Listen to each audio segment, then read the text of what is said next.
मतलब ये सबसे बड़ा भ्रम यही है। ये भ्रम टूट जाए तो फिर चैतन्य चैतन्य को देखने लग जाएगा, मैं को देखने लग जाऊंगा, और वो ऑब्जर्वेशन शुरू हो जाएगा। वही तो। बिल्कुल, आप ठीक कह रहे हो। लेकिन जैसे मान लीजिए कि एक आदमी आ गया है, वो बोल रहा है, जैसे अभी मान लेते हैं कि ऐसे बहुत सारे लोग पहले भी बोले हैं, ये दर्शन भी बोल रहा है कि मैं सिर्फ शरीर नहीं हूँ, जीवन शरीर का संयुक्त रूप हूँ। तो इससे क्या संसार मान ले रहा है क्या? संसार तो नहीं मान रहा है इसको सत्य, है ना? अभी के समय में जैसे जो मतलब प्रमाण की बात करें ना, तो पहले जो प्रमाण था शास्त्र प्रमाण या व्यक्ति प्रमाण, कोई जो श्रेष्ठ व्यक्ति बोल रहे हैं वो प्रमाण। आज के समय जो प्रमाण हो गया है तर्क और प्रयोग, एक्सपेरिमेंट।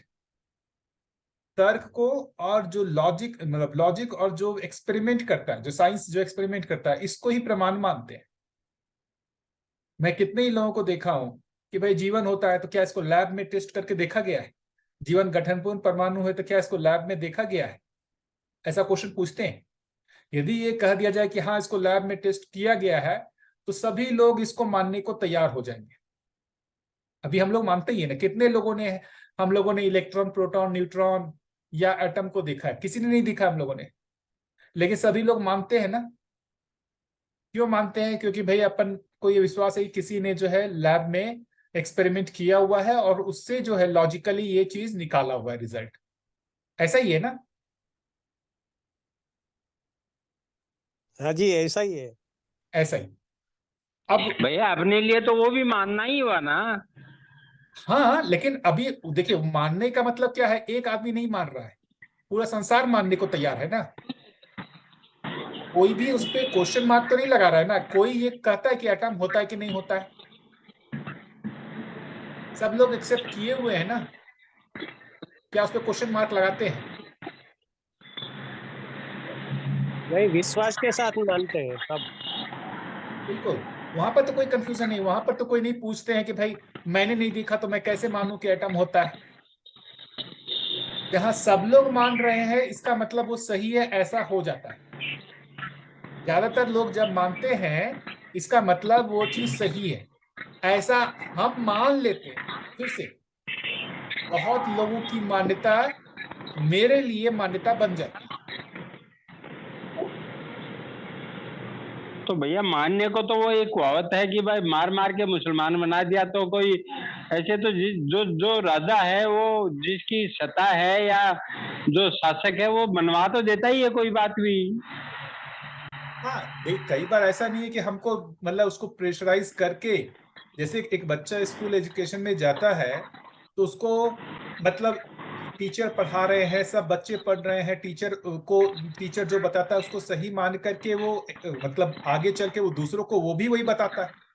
जैसे आप हम जो बच्चों को पढ़ाएंगे हम भी वही पढ़ाएंगे जो हमको बताया गया। तो उसका रीजन है कि कहीं ना कहीं एक्सपेरिमेंट करके कुछ तो देखा गया है। साइंस की एक अच्छी बात है कि जो वो बता रहे हैं, जिस चीज को उन्होंने लोकव्यापीकरण किया है, तो उसको दो चीज पे उन्होंने बहुत फोकस किया। एक एक्सपेरिमेंट को और दूसरा लॉजिक को। एक्सपेरिमेंट और लॉजिक को उन्होंने बहुत वैल्यू दिया, और वो जो है उसके आधार पर ये चीजों को एस्टेब्लिश किया।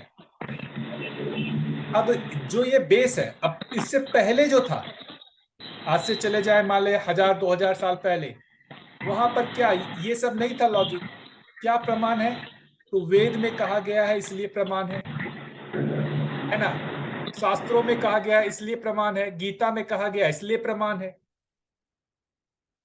वहां कोई लॉजिक नहीं था, वो सही किया क्योंकि वेद में कहा गया है, और इसके आधार पर आस्तिक नास्तिक का डिफरेंशिएशन किया गया। जो वेद को मानता है वो आस्तिक, जो नहीं मानता है वो नास्तिक। तो अभी की जो बात हो रही है कि अभी का समय जो है वो मानने से ज्यादा, जो मानना है वो लॉजिक के आधार पर मानने को बात कर रहा है, लॉजिक और एक्सपेरिमेंट। और जीवन जो है वो एक्सपेरिमेंट पे तो आ नहीं रहा है, उसको भौतिकीय किसी भी एक्सपेरिमेंट से हम मेजर तो कर नहीं सकते। लॉजिक से थोड़ा बहुत हम उसको स्टेब्लिश कर सकते हैं, जिसको हम लोग जीवन विद्या परिचय शिविर में करते ही हैं, है ना। वहां पर अपन जो बात करते हैं ये जीवन क्रियाओं की जब बात होती है ना, मन वृत्ति चित्त की बात होती है, चयन आस्वादन की बात होती है, तुलन विश्लेषण की बात होती है, चित्रण की बात होती है, तो ये सारी क्रियाएं जो है ये हम लोगों को दिखने लगती है कि हाँ यार ये क्रियाएं तो मुझ में चल रही है। तो इन क्रियाओं को लेकर डाउट नहीं होता है। डाउट हो जाता है कि अब ये क्रियाएं शरीर में चल रही हैं कि जीवन में चल रही है। फिर यहाँ डाउट होता है शरीर में तो चल नहीं रही है, ऐसा अपना जो अनुमान लगता है कि यार ये जो क्रियाएं हैं वो शरीर में नहीं चल रही, तो इससे अनुमान बनता है कि ये क्रियाएं जरूर जीवन में चलती होंगी। अब जीवन क्या है उसका नहीं पता। क्या मेरा कहना ठीक लग रहा है कि अभी हम लोगों की जो स्थिति है, यहां से जो हम लोग जो भी इंफॉर्मेशन अभी हम लोग को मिली है उससे यहां है कि जीवन क्रियाएं हैं उसको हम देख पाते हैं। फिर जीवन क्रियाएं शरीर का क्रिया नहीं हो सकता ये भी हमको तर्क से लगता है। तो जीवन क्रिया जो होगी वो कोई एक दूसरी जो चैतन्य क्रिया चैतन्य इकाई है उसकी क्रिया होगी, ऐसा हमारा सबका मान्यता बनता है तर्क से। ऐसा है या नहीं है? बिल्कुल भैया, आप ठीक कह रहे हो, ऐसा ही है।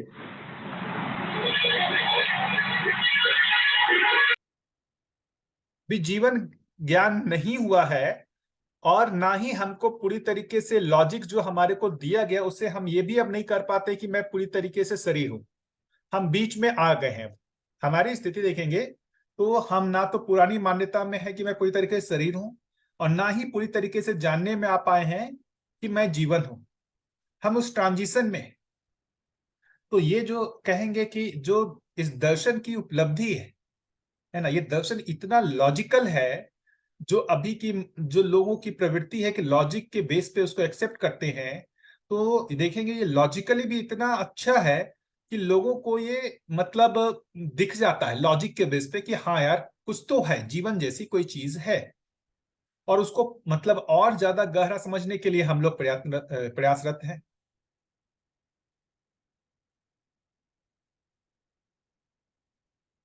ठीक है।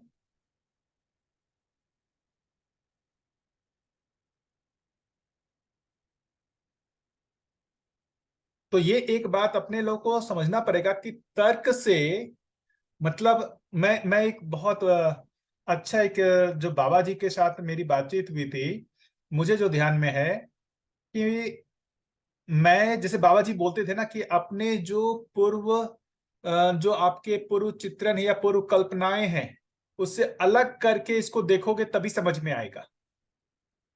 मतलब उनका कहना था कि जैसा मैं बोल रहा हूं उसको वैसा देखो, अपना पुराना जो तरीका है उसको लगाओगे तो उसे समझ में नहीं आएगा। तो फिर मैंने उनसे पूछा कि बाबा जी ये जो है जो भी हम समझ रहे हैं वो बिना तर्क के कैसे समझ में आएगा? मैं जब भी समझने जाऊंगा तो मेरा तर्क तो आएगा ही आएगा। ऐसा नहीं कि मैंने पढ़ा और सीधा मुझे उसका दर्शन होगा, ऐसा तो हो नहीं रहा कि मैंने पढ़ा और जो पढ़ा उसी का ही हमको सीधा दर्शन हो गया, मतलब अनुभव हो गया। वहां तर्क आ ही रहा है, तो बिना तर्क के मैं कैसे उसका दर्शन करूं? तो उन्होंने एक अच्छी बात कही कि तर्क अनुभव के दरवाजे तक ले जाएगा, अनुभव होने में तर्क नहीं होगा। तर्क अनुभव के दरवाजे तक ले जाएगा, अनुभव होने में कोई तर्क नहीं होगा।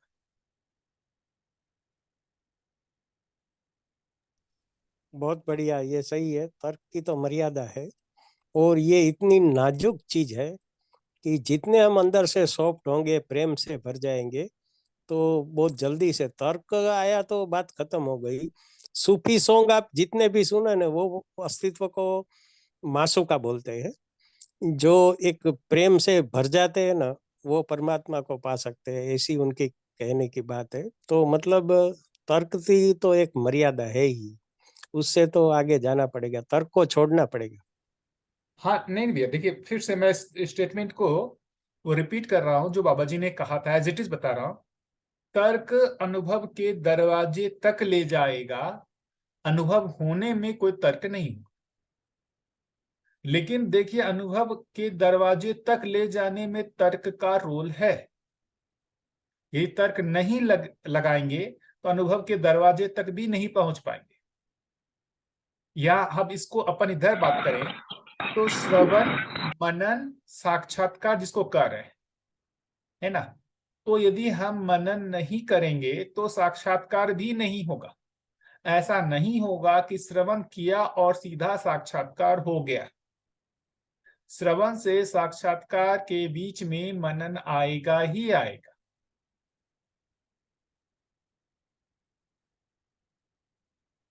तो मनन में ये तर्क भी आएगा, सब चीज आएगा। तो लेकिन जब भैया, सब, हाँ, भैया भी आपने तर्क की बात कही, तो वैसे देखा जाए तो आपने बहुत ही स्पष्ट की बात है कि अपन किसी के सामने कोई बात भी रखेंगे तो अपने पास आधार ही तर्क है, क्योंकि अपने पास कोई लेब तो है नहीं, वो तर्क के आधार पे ही हम उसको संतुष्ट कर सकते हैं कि भाई कोई जीवन है, और इसके आधार पे ही जो संतुष्ट होगा वो आगे चलेगा, तर्क के आधार पे ही। मैं ऐसा भी थोड़ा सा आपकी बात को पकड़ पाया हूँ भैया। हाँ भैया, मुझे उसमें मतलब जो चीजें लगती हैं कि मानव के चेतना के आधार पर भी एक दूसरे के साथ कम्युनिकेशन है या संवाद है ना। तो अभी जो वर्तमान में मानव की चेतना का जो स्तर है, ये जो अभी समाज में देख रहे हैं, वहां पर हम अपनी बात दूसरे को तर्कसंगत विधि से ही कन्वे कर सकते हैं।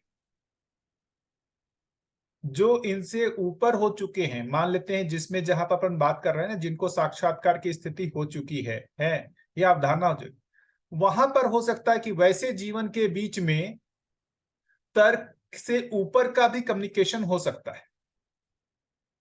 जैसे अभी आप और हम बात कर रहे हैं तो हम दोनों ही मन, वृत्ति और चित्त तक ही क्रियान्वित है, जिसको साढ़े चार क्रिया कर रहे हैं, है ना। तो आप और हमारे बीच में जो कम्युनिकेशन हो सकता है वो ये तर्क के आधार पर ही हो सकता है, या जो हमसे ज्यादा चेतना संपन्न है वो हमसे भी करेगा, तो जो हमारा जो चेतना का स्तर है उसी के आधार पर उसको करना होगा। लेकिन जो मान लेते हैं कि जिनकी चेतना का स्तर जो है ये साढ़े चार से ऊपर है, उनके बीच में यदि जो भी होना है कम्युनिकेशन, उसमें जरूरी नहीं कि सिर्फ तर्क ही हो। हाँ, उनके आपस में आप हाँ, जो जो आप जो लेवल बता रहे हैं, लेवल के जो ऊपर के लोग हैं वो आपस में अगर कम्युनिकेशन करेंगे तो हो सकता है तर्क को काम में ना ले वो, हाँ, लेकिन वो अपने से बात अगर करेंगे तो मेरे को लगता है तर्क का सहारा लेना ही पड़ेगा। बिल्कुल बिल्कुल। वो है ही, देखिए पूरा दर्शन जो है बाबा जी ने लिखा है, तो वो दर्शन को लिखने का देखेंगे तो बाबा जी के आत्मा में जो अनुभव हुआ है ना, उस अनुभव के आधार पे जो बुद्धि में बोध हो रहा है, और बोध होने के बाद चित्त में चिंतन के आधार पे चित्रण और वृत्ति में विश्लेषण हो रहा है, उसी को भाषा रूप दिया है।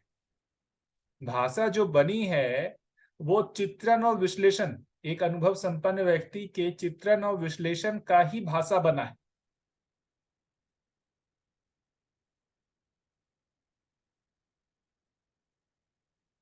तो अभी हमारे लिए भी वही चीज है कि जो हमको भी करना है वैसे ही चित्रण विश्लेषण को तो फैलाना पड़ेगा। तो हमारे लिए ये बात ठीक है कि भाई तर्क से हमारे को ऊपर उठना पड़ेगा, लेकिन तर्क करके ही ऊपर उठना पड़ेगा। ऐसा नहीं कि तर्क छोड़ करके ऊपर उठ जाएंगे हम।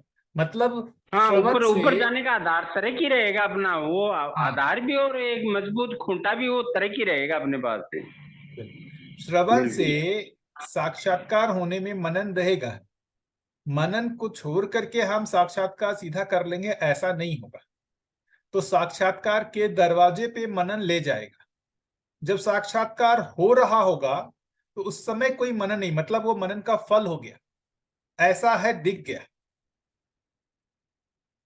तभी तो उसको साक्षात्कार अलग क्रिया नाम दिया।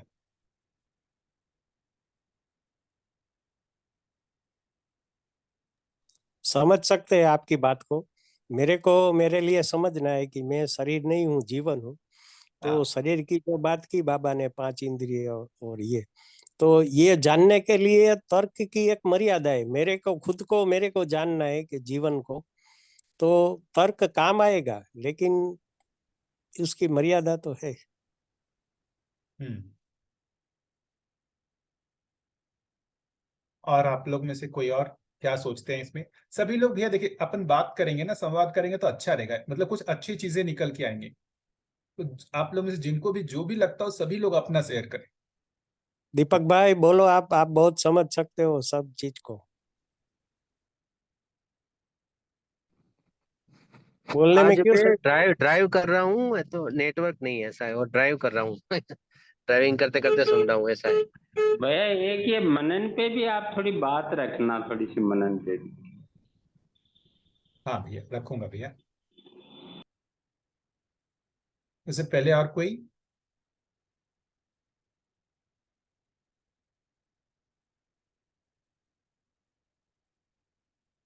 और कोई कुछ कहना चाहेंगे?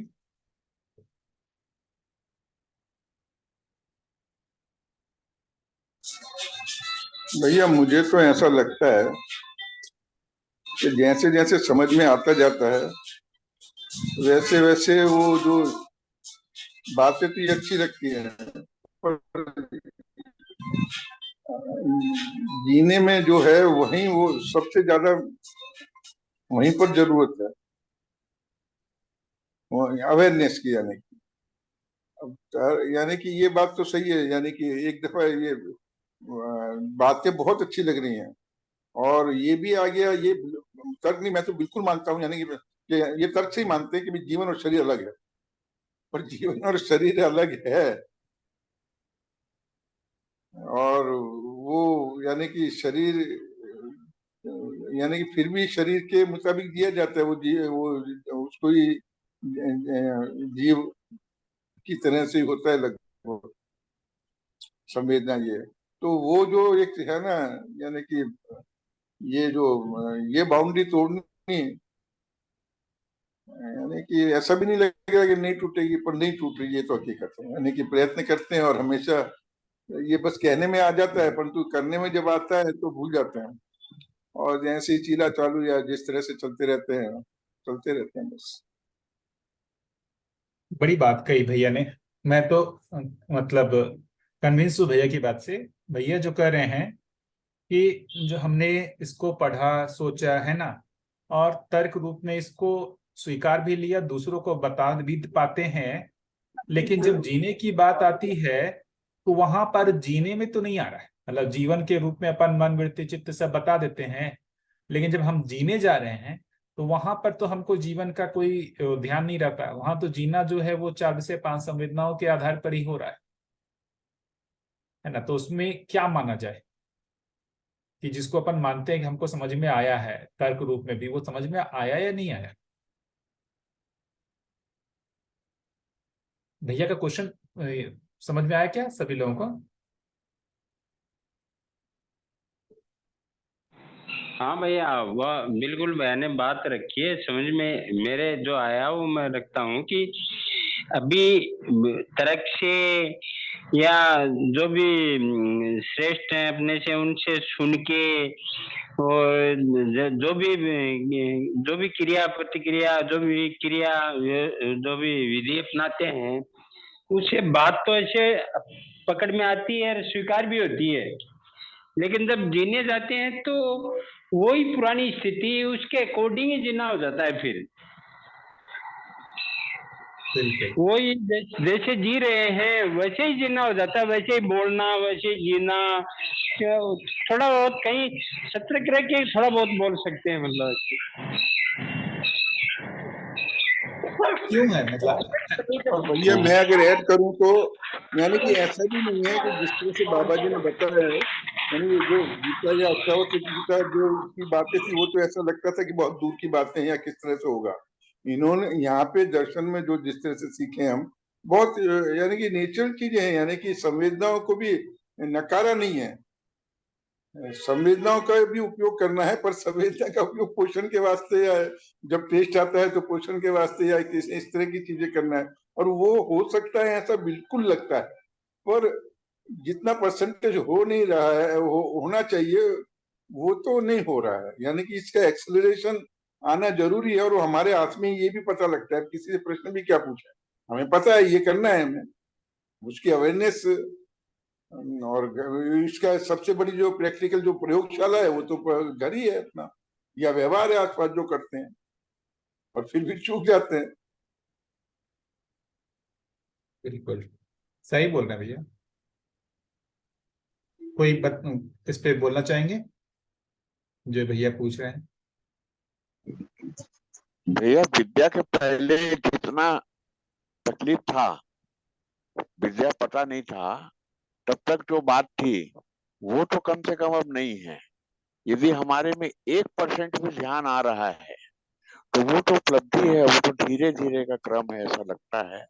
और घर परिवार में तो हम लोग का प्रयोगशाला है, तो यहाँ पे विद्या के पहले की जो अशांति थी और विद्या के बाद जो 2% भी आई, 1% भी आई, थोड़ा सा भी ध्यान गया, ये बहुत राहत देने वाली बात लग रही है मेरे को, ऐसा लगता है।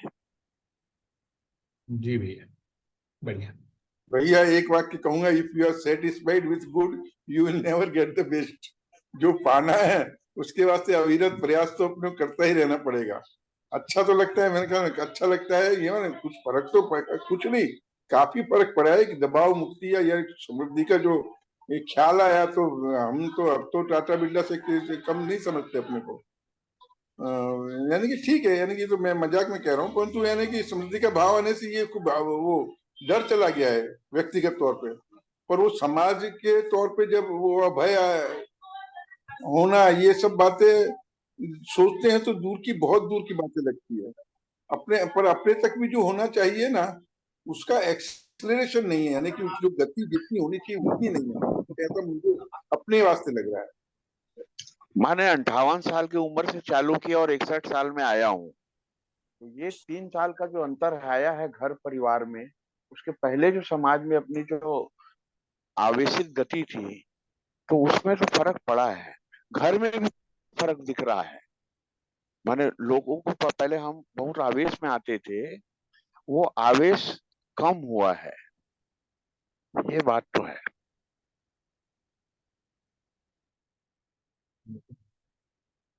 भैया कई बार कम हुआ है या अपन उसको ध्यानपूर्वक रोक के रखते हैं, कई बार ये भी समझ में नहीं आती बात। बाकी जीने में तो मैं इसको दो दो पार्ट करके देखता हूँ कई बार। एक तो मैं ये देखता हूँ कि जैसे जैसे ये जागृति का जो है, तो मैं कई बार ये देखता हूँ जागृति तो मेरे में स्वयं में होगी, तो मैं मेरे पे काम करूं, और ये कब होगी तो उसका तो मेरे को ज्यादा ऐसे मैं नहीं उस पर विचार करता कि जब होगी तब होगी, लेकिन मेरे में तो जितनी जल्दी हो जाए, मेरी आवश्यकता बन जाए। और मैं अभी तो जो तर्क संगत हुई उन्हीं के आधार पे जी रहा हूं, तो लेकिन वो उसमें भी बहुत सुकून मिल रहा है। तो लगता है कि अगर उस लेवल तक पहुंचेंगे तो क्या स्थिति होगी, उसके लिए तो भी काफी मन में तो गदगद है ही। और वो होने की वजह से मैं दिन में 6-7 घंटे इसमें लगा देता हूँ, मतलब सुनने में। या अभी मैं भैया को कह भी रहा था भाई मनन का भी थोड़ा सा बताना, जिससे मैं मनन की प्रक्रिया में भी कुछ ऐड कर सकूं ऐसे। तो बाकी तो सबकी अपनी अपनी गति है, मैं ये भी देख पाता हूँ। और परिवार में भी देखें तो शुरू शुरू में तो ऐसे हुआ कि सभी को समझाया जाए, सभी को इसमें लगाया जाए, लेकिन अब धीरे धीरे समझ में आ रहा है, चलो मेरे को भी एक जागृति हो गई, मैं भी स्थिति में आ गया, मेरी उस स्थिति में आ गया, तो अपने आप परिवार धीरे धीरे धीरे, जैसे अभी मेरे बच्चे हैं वो मेरी सुन रहे हैं, पूछते भी हैं मेरे को और स्वीकार भी करते हैं, तो मेरे को लगता है कि धीरे धीरे वो स्वीकृति तो बनेगी। मतलब जैसे जो आचरण को धीरे धीरे जो आचरण डेवलप होगा उस पे विश्वास तो बनेगा ही लोगों का। ऐसा मैं थोड़ा देख पाता हूँ, दर्शन में 3-4 साल से मैं जुड़ा हूँ, और ऐसी स्थिति में तो मैं देख पाता हूँ। बस इतनी बात रखूंगा। भैया एक बात और, वो मुझे करेक्ट करना है अगर मैं गलत हूँ तो। मुझे ऐसा लगता है, यानी कि मेरे कि लिटमस पेपर टेस्ट जो है, यानी कि जो अपने को देखने का जो वो है, एक टेस्ट करने का, चेक करने का, कि हम विरोध का भाव किसी से भी, किसी भी सिचुएशन से भी, किसी भी परिस्थिति से भी या किसी व्यक्ति से भी, वो कितना कम होता जा रहा है या वो शून्य हो जाए, तो वो जरूरी है।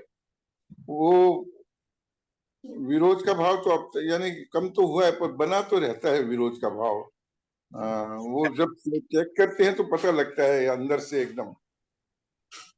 किसी की ऐसा ही है प्रगति की। भैया, विरोध का भाव जो हाँ है ना भैया धीरे बना धीरे। तो रहता है, लेकिन मैं जो एक एक एक आधी मिनट की बात रखूंगा, मैं जो देख पाया हूँ वो विरोध का भाव बनता है उस टाइम भी उस पे पूरी पकड़ रहती है कि हाँ अपने में विरोध का भाव बन रहा है, तो मैं तो उसको तो एक स्टेप मान ही रहा हूँ भैया। बस इतना ही रखूंगा।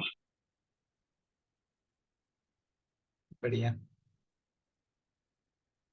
जी भैया जी, ये हम्म, जो पहले की स्थिति में जो विरोध या आवेश प्रतिक्रिया थी और आज की स्थिति में हम देख रहे हैं अपने आप में, मैं अपने आप में देख रही हूँ बन रहा है, ये भी स्वीकार है। लेकिन ये हमें, मैं उसे ऐसा ले रही हूँ कि ये सूचना मात्र में है कि पुराना संस्कार जो प्रवृत्ति है वो गहरी है। समय तो लगेगा क्योंकि हमने उसको बहुत रचा बसा के अपने अंदर रखा है। यानी हर कोई के साथ तो नहीं विरोध बनता है, जैसे मेरा मेरा पिताजी के साथ था, ये बचपन से वो लड़का लड़की के भेदभाव के साथ मैंने देखा, स्वीकार नहीं था। लेकिन अब मैं उस पे काम कर रही हूँ बहुत अच्छे से 6 महीने से। तो उसमें मैंने आवेश, पहली जो स्थिति थी उसमें तो काफी ठीक है, लेकिन आज मैं देख रही हूँ कि अब काम तो अपने आप में करना है। अपने में जैसे ऐसा काम होगा हम उसको देख पाए, क्योंकि पहले की प्रतिक्रियाएं वगैरह उनके अंदर तो बनी है, तो उनका तो एक्सेप्टेंस हम नहीं कहेंगे, उनसे तो अपेक्षा नहीं करेंगे कि वो हमें मतलब उनका सुधार होगा, लेकिन अपने पे काम करने के लिए अवसर है। तो इसी को मैंने देखते हुए स्विफ्ट मुझे ध्यान दिया और अपने आप में देख रही हूँ, तो आज उसके रिजल्ट दिख रहे हैं। बहुत बढ़िया है जब किसी के साथ वो बात करते हैं और कहते हैं कि, है ना, बहुत अच्छे से कि ये बात करती है, झूठ पे मिलती है, तो लेकिन तो उनकी खुद की उनकी गलतियां उनको भी दिख रही है, लेकिन एक हम संबंध के रूप में जी पाए, हमारा संबंध को देखते हुए बन रहा है कि नहीं, इस पे काम करते हैं, तो उसमें निश्चित है भैया जी काफी अवसर के साथ हम आगे बढ़ रहे हैं। और ये जो पुराना कभी आवेश और विरोध आ जाता है, ऐसा नहीं कि नहीं है, लेकिन जैसे पहले 10 बार में से 10 आता था, तो अभी उसमें हम धीरे धीरे बढ़ रहे हैं, और वो अब वो पहले ऐसा रिएक्शन नहीं है कि उसी आवेश के साथ हम प्रस्तुत हो रहे हैं। ये हमें सूचना मात्र में मैं लेती हूँ कि अभी पुराना बचा है, पूरा ठीक नहीं हुआ है, तो अभी और भाव के साथ हमको और प्रस्तुत होना है। जैसे जैसे हम सही की ओर बढ़ते रहेंगे और हमारे भाव भाव बने रहने का निरंतरता बनेगी, तो ये भी ठीक हो जाएगा, मैं ऐसा ले रही हूँ मीना जी। बढ़िया।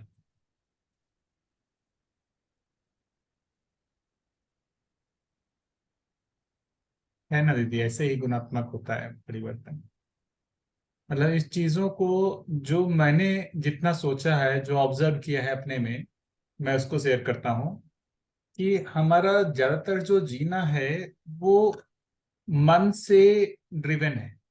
मन से ड्रिवन होने का मतलब क्या हुआ कि जैसे मान लेते हैं कि किसी संबंध में ही किसी के प्रति हमारा कुछ खराब भाव, पूर्व स्मृतियां हैं, तो होता क्या है कि वो जो मन में खराब लगा हुआ है, वो खराब भाव तो मन में है, लेकिन उसकी पूरी जो स्मृति है वो चित्त में है। अब होता क्या है कि मान लेते हैं कभी उस तरीके के कुछ बातचीत हो रहा हो किसी से, है ना, या कभी हम उस जगह पे गए, या कभी ऐसा कुछ चित्रण में आ गया जिनके प्रति खराब भाव है, वो चित्रण में प्रकट हो गया। जैसे ही चित्रण में प्रकट होता है, वह उस चित्रण में जैसे ही वो इनिशिएट होता है, उसके साथ साथ वहां मन भी एक्टिव हो जाता है।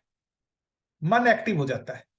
अब होता क्या है कि चित्त में वो इनिशिएट हुआ, उसके साथ साथ वृत्ति जो है उसके प्रति निगेटिव विश्लेषण करना स्टार्ट कर देता है। जितना नेगेटिव विश्लेषण करता है, वो मन को और ज्यादा इनपुट देता है, मतलब मन को और खराब भाव के लिए प्रेरित करता है। तो जो पहले खराब भाव था वो और इंटेंसिफाई होता है, वो बढ़ता है ना। ये प्रोसेस को मैं फिर से रिपीट करता हूं, जो जो मैंने देखा है कि जैसे मान लेते हैं हमारे अपने पिता के प्रति कोई खराब भाव है ना, और वो स्मृति में है, मतलब देखिए वो हमेशा ही उनकी स्मृति बनी हुई है, हमेशा ही मैं उनके बारे में सोच रहा हूं, ऐसा नहीं। अभी मान लेते हैं कि अब क्या हुआ कि किसी से बात होते समय उनकी जिक्र आ गए, जैसे जिक्र आया वो चित्रण में वो खुला, चित्रण में खुला, तो अब उसके खुलने के साथ जो भी उनके प्रति हमारा नेगेटिविटी था उसका हम विश्लेषण करने लगते हैं। विश्लेषण करते हैं तो वो मन में जो खराब वाला भाव है वो और प्रबल होता है, वो और प्रबल होकर के वापस जो है वो चित्त में और खराब भाव के साथ स्टोर होता है। फिर अगली बार जब कभी उनका स्मरण आएगा तो वो जो खराब भाव है वो और बढ़ा हुआ है, उस खराब भाव के साथ, उस और मोर निगेटिविटी के साथ जो है उस चित्रण में वो खुलेगा, विश्लेषण और निगेटिव होगा, उससे मन में और खराब भाव आएंगे, उसके प्रति जो घृणा का भाव पहले था वो घृणा का भाव और बढ़ेगा, वो घृणा से कब हो सकता है द्वेष तक भी चला जाए, है ना, घृणा द्वेष वो बढ़ सकता है। तो हम क्या करते हैं, उसको साइक्लिक बनाते हैं। यदि हम यहाँ अवेयर हो जाएं कि जैसे ही वो चित्रण में खुले और वहां पर उसके प्रति जो निगेटिव थॉट्स हम जो पूरा सीरीज चलाते हैं उसको हम वहां रोक दें, तो उनके प्रति जो खराब भाव है वो तो एक तो बढ़ेगा नहीं, है ना, क्योंकि जितना हम बढ़ाएंगे उसको ठीक करना, उसको रिपेयर मेंटेनेंस करना और मुश्किल होगा।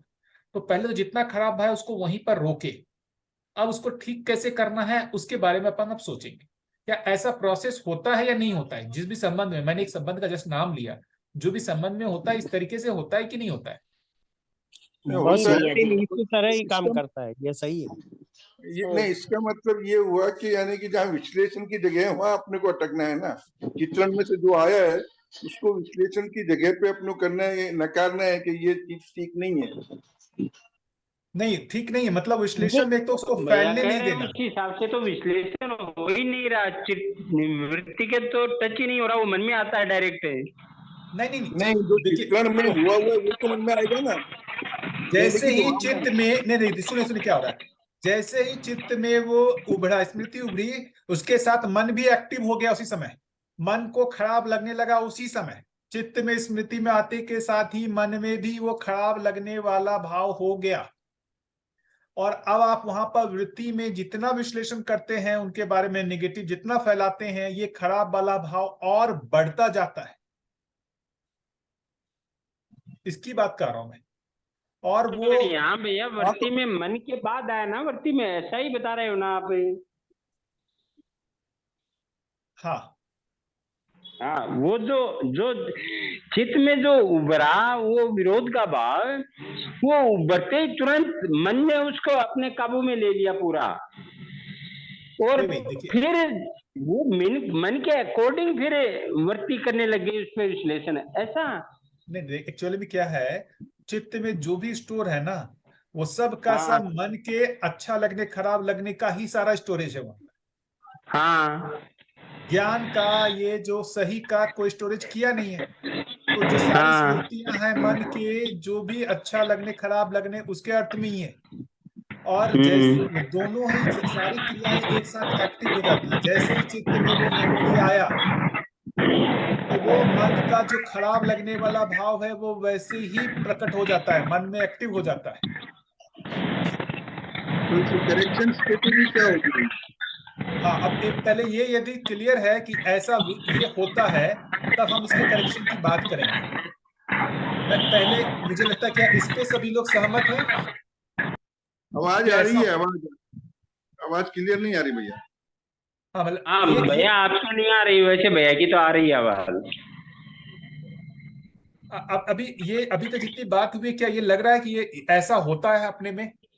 मतलब यहाँ पर सारा चीज जो खेल है, चित्त वृत्ति काम कर रहा है लेकिन वो मन के ही भाव अभाव के लिए काम कर रहा है।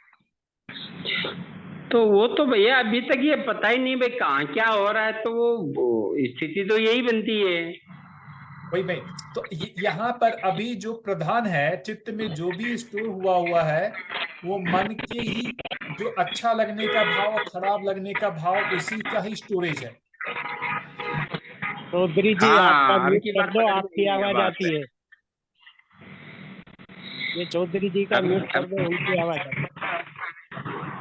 अच्छा ठीक है, अब बात आती है कि इसको ठीक कैसे किया जाए। क्या यहाँ पर अब अपन आगे बढ़े क्या? अभी तक में से कुछ बोलना जी हो तो। जी भैया जी, हाँ यही मैं बात करना चाहती हूँ। आइए, अभी जो आपने स्थिति बताई ये क्रम के साथ है, इसे मैंने मुझे अपने आप में देख रही हूँ, या ना देखा है ना, तो यहाँ वो जो पीड़ा बनती है और विश्लेषण होता है, ये एक फेज है।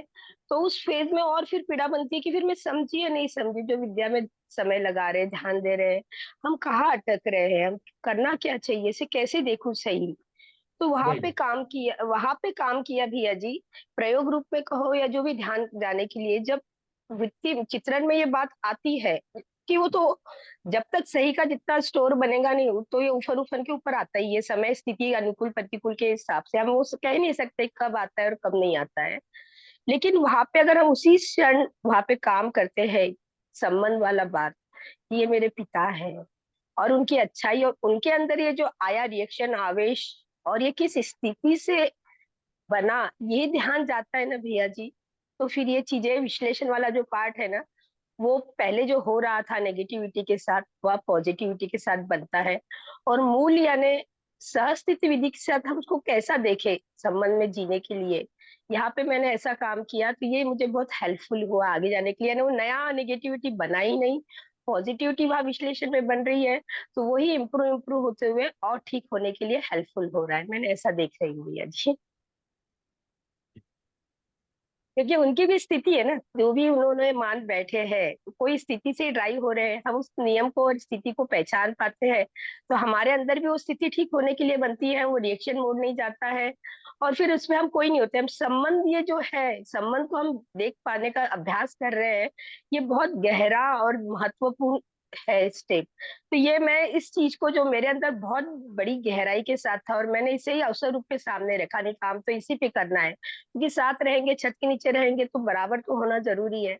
तो इस पे ऐसे ऐसे काम कर रही हूँ, तो आज काफी रिलैक्स और एक पिता के रूप में उन्हें देख पा रही हूँ, और एक जिम्मेदारी के साथ उनकी परस्परता में, तो ये बहुत खुशहाली अचीवमेंट के साथ अपने आप में दिखता है, क्योंकि बहुत गहरा बना था भैया जी। और इसको इसी आधार, ये संबंध के साथ देख के, और उसमें और कोई विश्लेषण निगेटिव ना होते हुए पॉजिटिव कैसा है, उनकी अच्छाई को देखूं, ये काम करने के कारण मुझे राहत मिली, ये कहना चाहती हूँ मैं। तेरे करने से हो गया। जी, और कोई कुछ बोलना चाह रहे थे? बना भी सकती क्या क्या बोले दीदी, कुछ बोल रहे थे? है, तो मौसम में चेंज हो गया।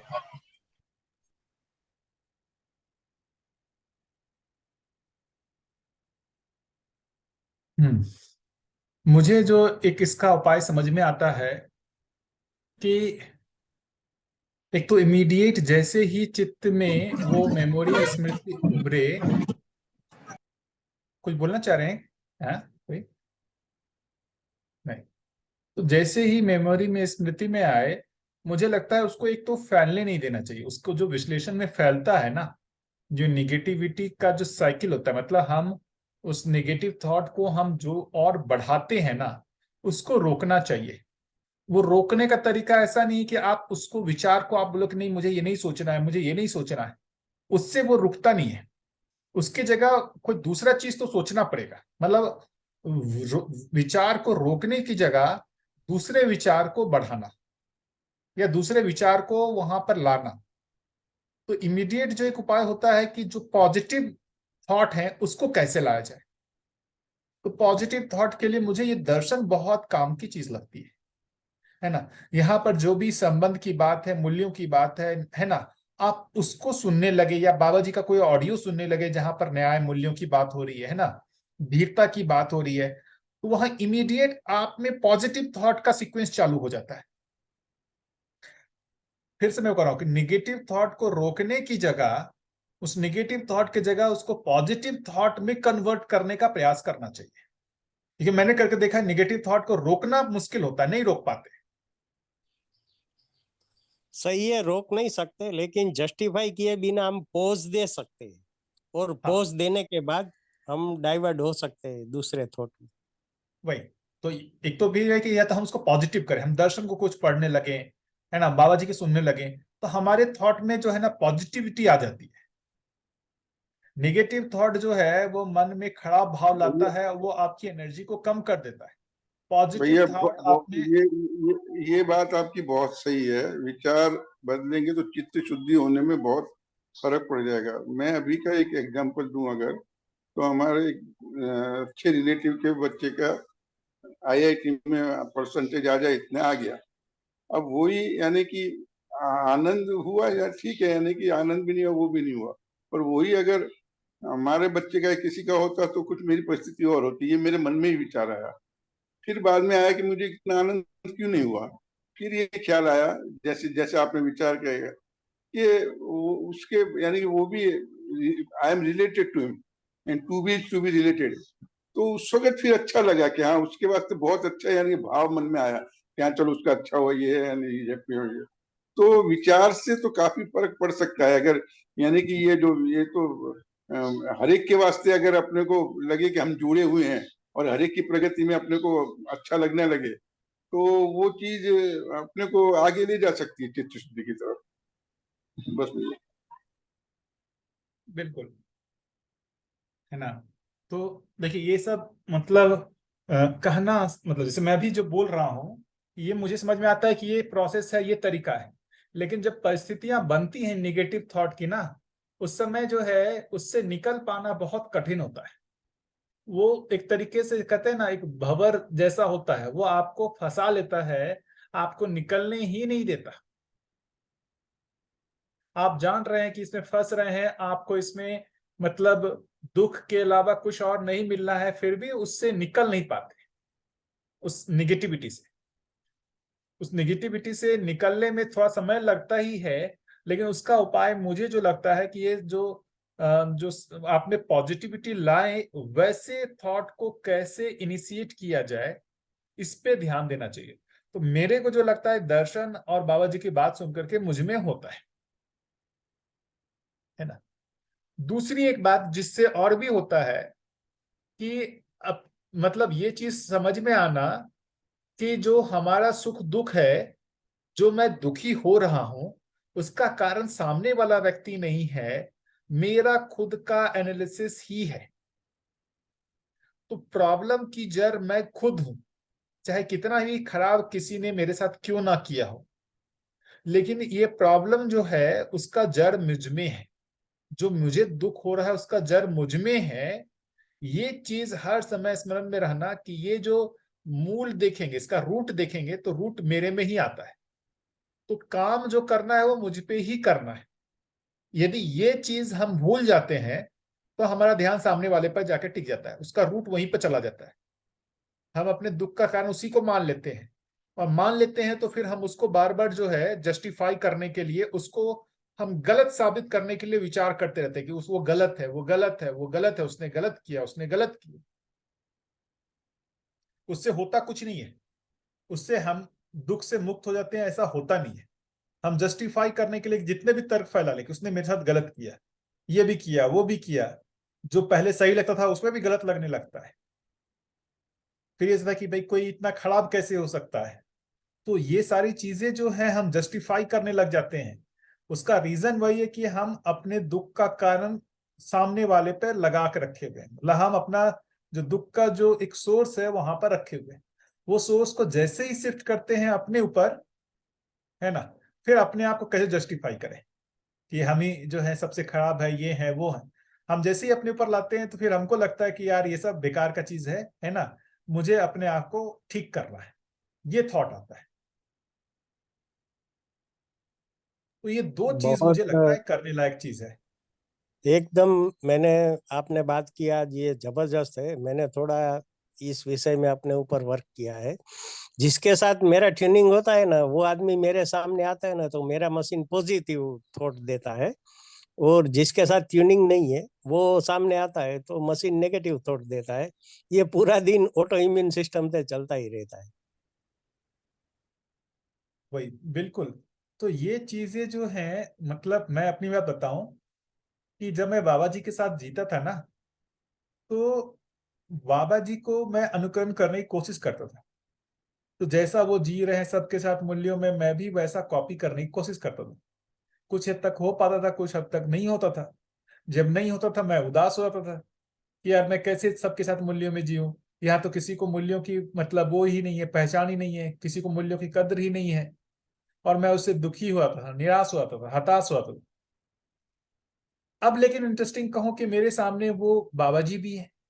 उनको दिखता था कि यार ये इन्हीं लोगों के साथ इतने अच्छे से कैसे जी पाते हैं।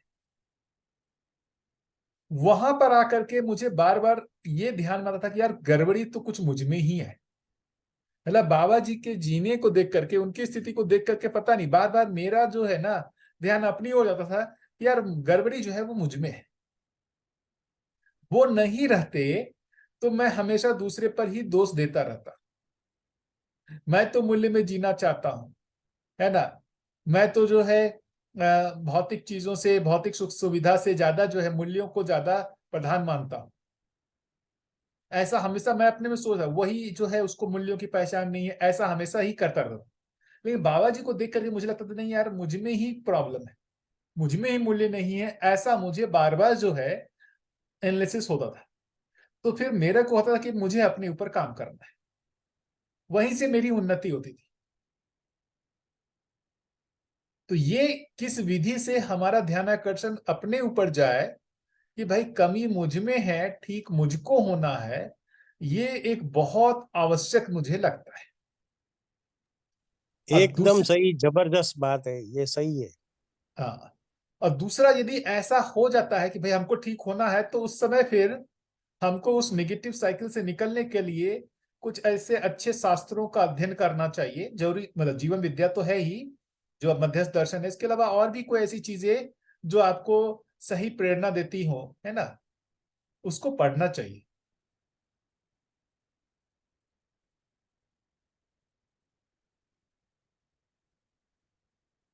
मनुष्य की खोपड़ी के सिवा और कोई जगह नेगेटिव नाम की कोई चीज है ही नहीं, पूरा अस्तित्व ऐसे ही चलता है।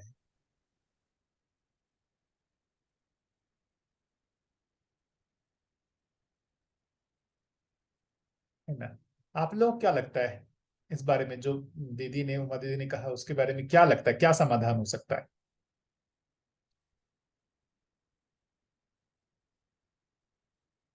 क्योंकि एक महत्वपूर्ण चीज है परिवारों में जहां भी, अच्छा, ये स्थिति बनती है जो सबसे बहुत क्लोज रिलेशन में है, जिनके साथ मूल्यों की सबसे ज्यादा अपेक्षा है, और वहां यदि इस तरीके का मतलब हम आहत होते हैं, तो उस स्थिति से निकल पाने में सबसे ज्यादा तकलीफ होती है। जहां मूल्यों की अपेक्षा नहीं है वहां इतनी तकलीफ नहीं होती है। तो ये वो जगह परिवार ही है, परिवार में ही सबसे ज्यादा दुख होता है। ऐसी स्थिति लगभग मतलब मोरलेस मुझे लगता है सब लोगों में कभी ना कभी घटित हुई होगी या अभी भी घटित हो रही होगी। तो इससे निकलने का उपाय क्या दिखता है आप लोगों को? बस ये आपने बताया, एक ही सूत्र है, let go, forget and forgive, नान्यः पंथा विद्यते यनाय। अपने परिवार में कोई भी व्यक्ति ने कोई भी गलती की हो तो उसको आप क्षमा दो ना, ये एक ही रास्ता है। और ये उसके उपकार के लिए नहीं है, मेरे खुद के लिए उसको क्षमा देना है। Right.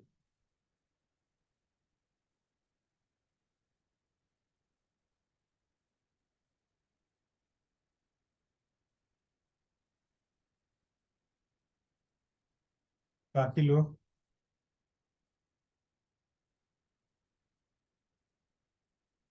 महत्वपूर्ण मतलब सवाल है, उसका जवाब मुझे लगता है सब लोग मिल करके खोज पाए तो बढ़िया रहेगा। मैं भी इस चीज में मतलब थोड़ा सा जो है प्रयास कर ही रहा हूँ कि क्या इसका उपाय हो सकता है, सटीक उपाय।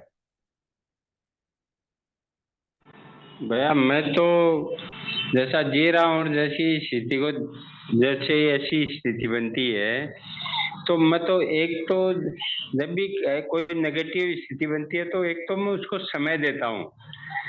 मैं ये कहता हूँ कि कोई बात नहीं, जो भी बात है अपन कल बैठ के बात करेंगे या परसों बैठ के बात करेंगे। और भी आपस में परिवार के मेंबर हैं, उनको सबको ऐसे कोशिश करता हूँ कि अपन सभी बैठ के बात करेंगे। कोई आपकी बात सही है तो आपकी बात को स्वीकार करेंगे, और जो भी बैठ के अपन एक डिसाइड करेंगे। थोड़ा मेरा, मैं तो अभी जीवन विद्या में आने के बाद एक तो टाइम देना शुरू कर दिया। मैं तुरंत रिएक्शन नहीं करता हूँ, रिएक्ट नहीं करता, और उसको रिस्पॉन्स ही करता हूँ। कोई बात नहीं, तेरी भी कोई पीड़ा होगी और अपन बैठ के बात करेंगे।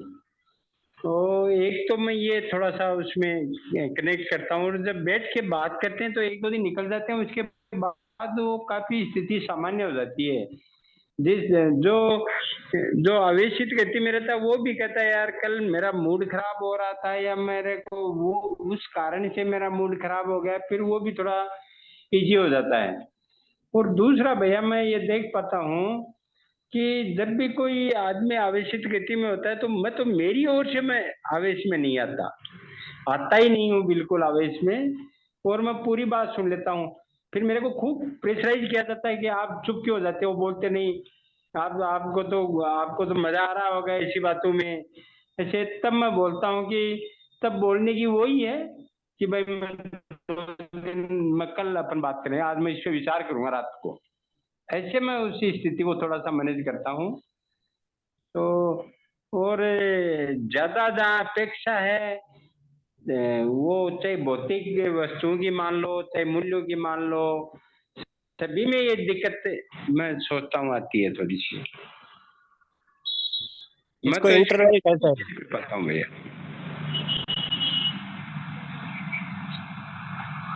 जी भैया, कुछ बोल रहे थे अशोक भैया? हाँ, इसको इंटरवल बोल सकते हैं। कोई भी बात नेगेटिव घर में हुई तो आप कल के ऊपर उसको टाल सकते हो, तो इसको इंटरवल कहा जाता है। 1-2 दिन का इंटरवल छोड़ दो तो सब ठीक हो जाएगा।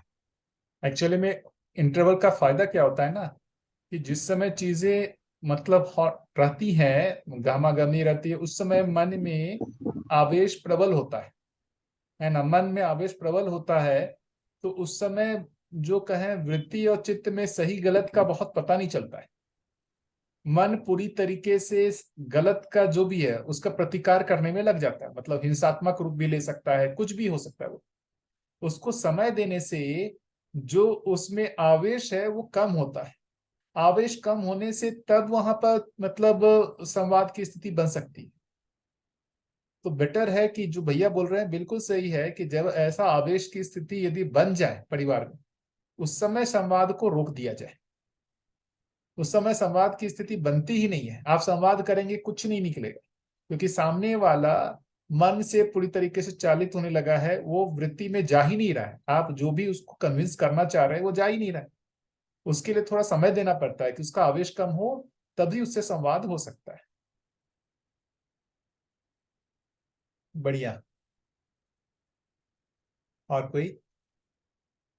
और भैया ये तो व्यवहार में भी है। अरे कई बार इसको जैसे भौतिक वस्तुओं की अपेक्षाओं के ऊपर भी इसको थोड़ा सा मैंने देखा है कि चाहे भाई भाई कहता है मेरे को खर्चे के लिए पैसे चाहिए, तो वो उस टाइम जब डिमांड करता है उस टाइम उसका बड़ा आक्रामक स्वभाव होता है। उस टाइम मैंने ये देखा जनरली, चाहे वो उधार पैसे लेने हो चाहे वो जैसे भी वे में लेने हो, लेकिन उस टाइम आक्रामक की स्थिति होती है।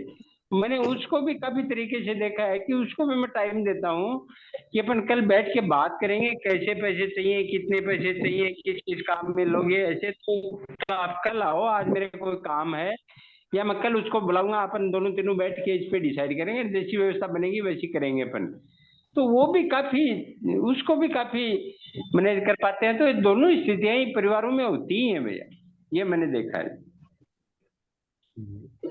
जिसके प्रति हमारा निगेटिव भाव बन रहा है उसके उसके भी कुछ गुण होंगे। उसको यदि हम ध्यान में लाना चालू करें धीरे धीरे, तो हमारे भाव बदलने की क्रिया चालू हो जाएगी। एक आध गुण तो होगा उस आदमी में जिसके प्रति हमारे निगेटिव व्यवहार हो रहा है या निगेटिव आवेश आ रहा है, तो उसका गुण को स्मरण में लाके और ये प्रक्रिया को उस दिशा में मोड़ा जाए। विचार तो होना ही है, तो जैसे उसके गुणों का अपन चिंतन करने लगते हैं तो बहुत सारा रास्ता उसमें से निकलने लगता है। ऐसा तो एक ये 2 साल के अंदर एक प्रयोग देखा। एक हमारे मामा जी हैं जिनसे हमारा बनता नहीं था, तो उनके 1-2 गुणों को हमने कॉपी में लिखा और अनायास उसको पढ़ने लगे, तो उसका चित्रण कहीं ना कहीं चित्त में बना और अब वो व्यवहार जो है धीरे धीरे सामान्य स्थिति में आने की स्थिति में हो रहा है। तो ये तो अभी देखे हैं, मतलब ये विद्या में कि परगुण गणना करने से हमारा विकास होता है, ऐसा सोम भैया ने कहा था। तो उसका प्रयोग किया तो वैसा पाया भी कि वैसा होता भी है। बढ़िया नहीं भैया, बोलना बहुत है। अच्छा, बहुत अच्छा ध्यान बहुत क्या बढ़िया, दिया है। ये भी एक तरीका है। बहुत हम्म। बढ़िया। पर गुण गणना अभ्यास से 100 दुर्गुणों का नाश होता है। बहुत ही बढ़िया।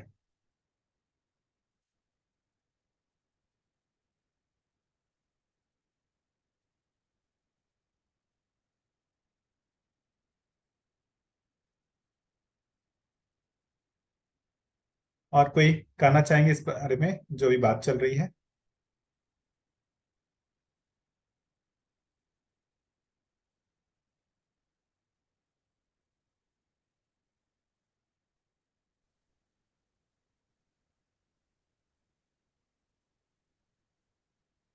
भैया अपना किसी जगह रिलेशन भूतकाल में बिगड़ा हुआ है परिवार में, तो अपने सामने से मतलब एक बार, दो बार, तीन बार, चार बार, पांच बार ट्राई करेंगे, मगर उधर से अपनी अपेक्षाएं रहती है कि वो सामने वाला हमारा कुछ जो हम झुके हैं वो उसके ध्यान में आवे। मगर सामने वाला वो ईगो ही पकड़ के बैठा है। हाँ, वो हमारा जो झुकाव है, पांच बार हम लोग जो इनिशिएटिव लेते हैं हाँ रिलेशनशिप इम्प्रूवमेंट के लिए, उसका उसको कुछ असर ही नहीं होता। ऐसा जब ध्यान में आता है परिवार में, तब अपने जरा निराश हो जाते हैं। तो वैसे किस्से में क्या करना चाहिए? अपने जो झुक रहे हैं वो उसको कुछ फील नहीं हो रहा है, ऐसा केस में क्या करना चाहिए? बिल्कुल। जब तक आपके दिल में उनके प्रति पॉजिटिविटी नहीं बनी रहेगी, तब तक ये सिचुएशन खड़ी रहेगी। भले आप रूबरू न जाओ, उनकी माफी न मांगो, या उनकी गलती है जो भी है, लेकिन एक बार आप अपने दिल में उनके प्रति पॉजिटिव थॉट शुरू करेंगे ना, तो दीपक भैया बहुत थोड़े दिन में ही परिणाम आएगा। 100% आएगा। पहले अपने दिल में उनके प्रति पॉजिटिव भाव बिठा दो।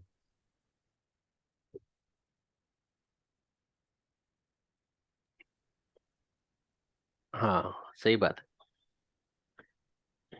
नहीं, भैया पूछ रहे हैं कि मान लेते मैंने पॉजिटिव बैठा लिया, लेकिन सामने वाला फिर भी हमसे पॉजिटिव नहीं हो रहा है, तब क्या किया जाए?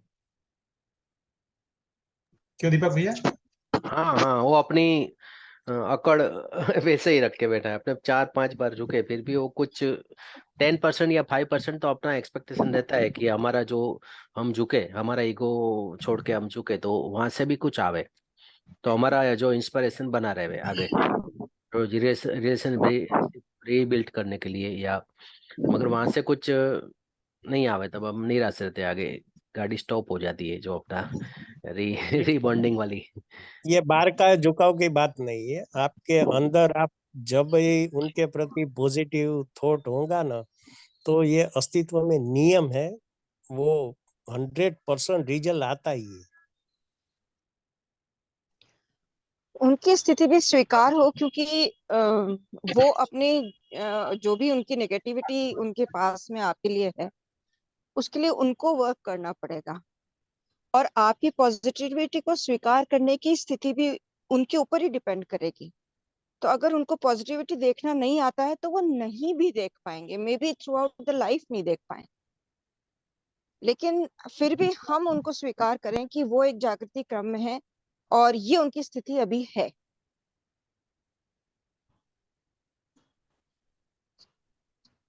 बिल्कुल। मुझे भी एक चीज जो लगता है कि जो हमारी हमारी निगेटिविटी को सामने वाला जब देखते हैं तो हमारी पॉजिटिविटी का भी उनको एहसास होता है। तुरंत नहीं होगा, एक दो महीना लगेगा, 3 महीना लगेगा। हमारी पॉजिटिविटी जितनी डेवलप होगी उतना उसका प्रभाव पड़ेगा ही पड़ेगा। वो भी मानव है ना, हम लोग सब संबंधों को गलत गलत ढंग से अभी तो संबंध पहचान ही नहीं पा रहे हैं। तकलीफ यहाँ पे ये है कि प्री हित लाभ में इतना हम लोग डूबे हुए हैं कि हम लोगों को कोई संबंध नहीं दिखता है।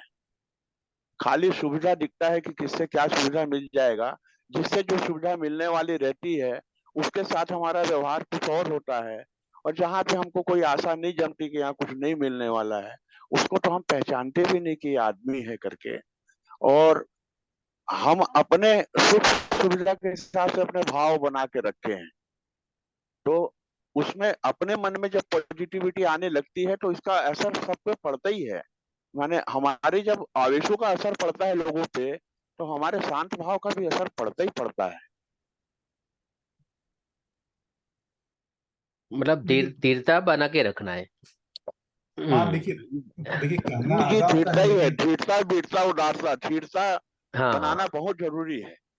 हाँ हाँ देखिए बढ़िया। होता क्या है ना, कई बार जैसे आप गए अप्रोच करने, ठीक है भाई मेरे से गड़बड़ी हो गया सारा, लेकिन सामने वाला बहुत पॉजिटिव या रिएक्टिव हो जाता है ना, बहुत पॉजिटिव ना होकर रिएक्टिव हो जाता है, फिर अपने में फिर तो उस समय नेगेटिव होता है यार, मतलब गो टू हेल ऐसा अपने अंदर आता है, बाहर में जाओ, है ना। हाँ देखिए जो रियलिटी है कि हम तो बहुत अच्छे मन से पॉजिटिव होके गए उसको मनाने के लिए, और वो आकर दिखाने लगा और सब कुछ हुआ, तो अपने अंदर फिर से निगेटिव होता है, बाद में अपने को फिर से और पॉजिटिव करने में ज्यादा समय लग जाता है कि नहीं यार ठीक है, उसने नहीं किया थोड़ा तुमको। मुझे उसमें एक चीज यही लगता है, देखिए भैया, मेरे को जो एक चीज लगता है कि बड़ा एक चीज अभी है कि अभी के समय में ना, अम, समाज में जो एक कहें कि मूल्यों की हालत तो बहुत ही खराब है, बहुत ही खराब है, दयनीय हालत है। तो एक जगह पर पहले तो हमको लगता है ना कि ये जो अपेक्षाएं है ना, उसको ही बहुत ठीक करने की जरूरत है। मतलब एक तरीके से कहें, अब ये देखिए दर्शन में लिखा हुआ नहीं है, लेकिन मुझे अपने लगता है कि मन में एक तरीके का संन्यास जैसा स्थिति लाना पड़ेगा। हम दे दिए किसी को तो बढ़िया है ना, अच्छा है, हम सबके लिए करेंगे, लेकिन हमको किसी से कोई उस तरीके की अपेक्षा ना पाले, तो मुझे लगता है आज के समय में जीना ज्यादा आसान है। जब बहुत स्थिति बढ़िया।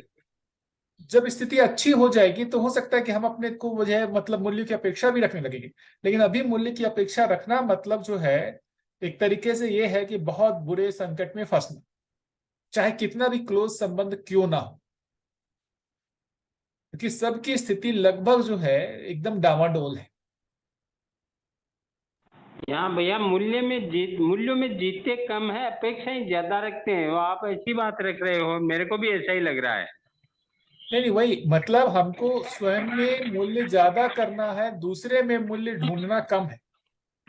हाँ मुझ हाँ, ये मुझ में बिल्कुल मूल्य आपने ज्यादा बहुत ही हो, मतलब लॉजिकली बात कही है हाँ मुझ कि में अपने में मूल्य, कोई कमी दिखाई दे रही तो उसका और परिमार्जन करना है अपने को, और अगले में बिल्कुल नहीं ढूंढना है अपने को, तब जाके बिल्कुल। कहीं स्थिति बनेगी। बहुत बढ़िया भाई।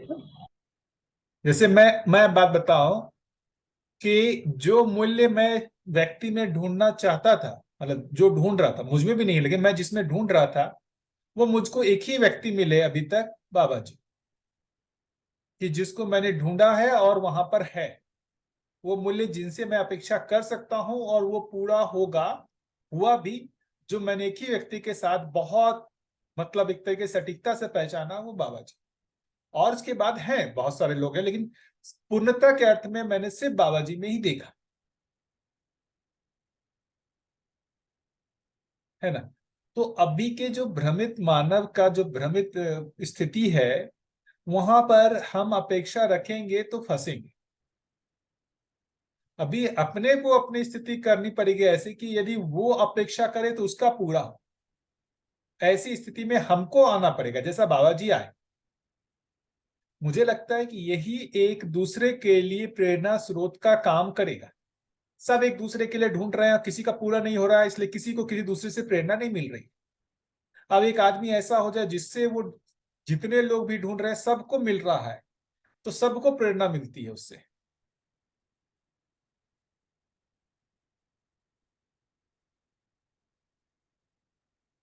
है ना।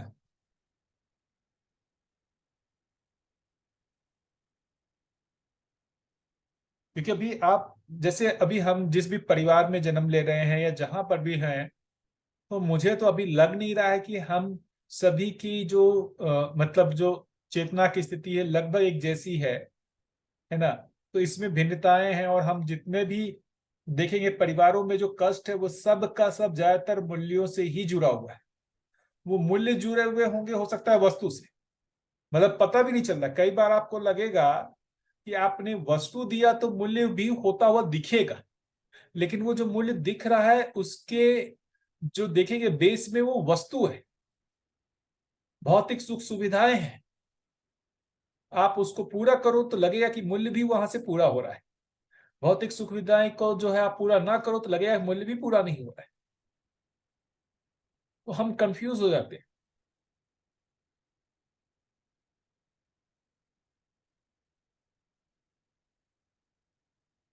है ना, जैसे अपने जो भी सगे राखी पे भाई से बड़ा तोहफा मिलता है वो भाई बढ़िया, और जिससे कोई छोटा तोहफा मिलता है तो वो भाई खराब।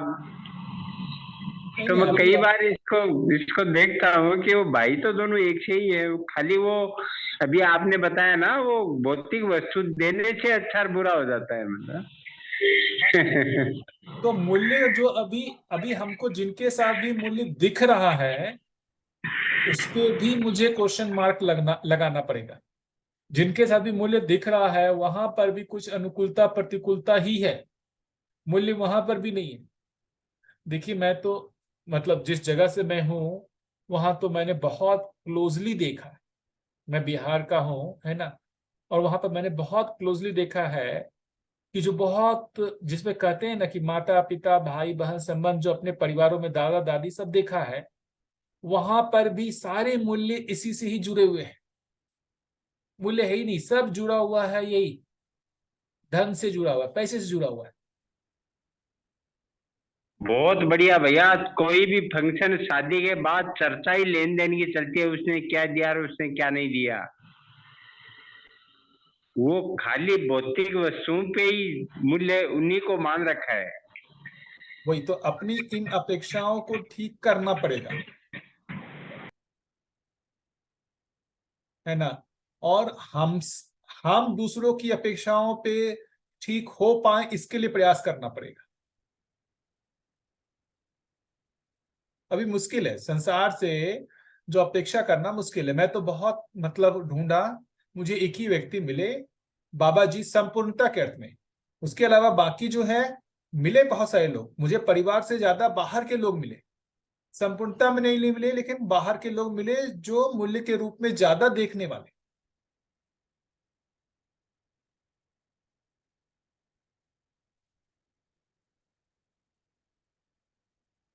तो दीपक भैया मुझे जो लगता है ना कि जो आपका प्रश्न था उसमें एक चीज जो है कि जो भी मान लेते हैं जिसके साथ पुराना हमारा खराब हुआ है और उसको हम ठीक करना चाहते हैं, तो एक तो ये चीज है कि पहले वो मेरे अंदर जो खराब स्मृति बनी हुई है वो निकल जाए, मुझे उससे कोई प्रॉब्लम ना हो। हम उसको व्यक्त करें ना करें बात अलग है, लेकिन मेरे अंदर में उसके प्रति कोई भी अंश मात्र का खराब भाव ना रहे। ये एक पहले तो हमको अपने लिए कर लेना चाहिए। और जब हमको समय, यदि स्थिति परिस्थिति बने, उस समय हम उसको व्यक्त भी कर दें, है ना। वो व्यक्त करने पर यदि उसका रिस्पॉन्स आए या ना आए, ठीक है, उससे दोनों से ही अपने को कोई दिक्कत नहीं होगी। आया तो अपने लिए और खुशी है, नहीं आया तो हमारे अंदर तो उनके प्रति खराब भाव तो नहीं है। मुझे लगता है इतना तो अपन को इंश्योर करना पड़ेगा। हम अपनी अपेक्षा के अनुसार फिर से उनको जांचना चाहिए। मतलब हम क्या पहले से किए हुए हैं कि भाई चलो ठीक है मैं झुक जाता हूँ, है ना, मैं उसका चलाता हूँ, है ना, और ये आशा रखे हुए रहते हैं कि यार वो भी मेरे को स्वीकारेगा वैसा ही। तो पहले से ही हम किसी आशा के साथ जा रहे हैं, वो आशा वो पूरा करने के योग्य है या नहीं है इसका भी आकलन नहीं किया।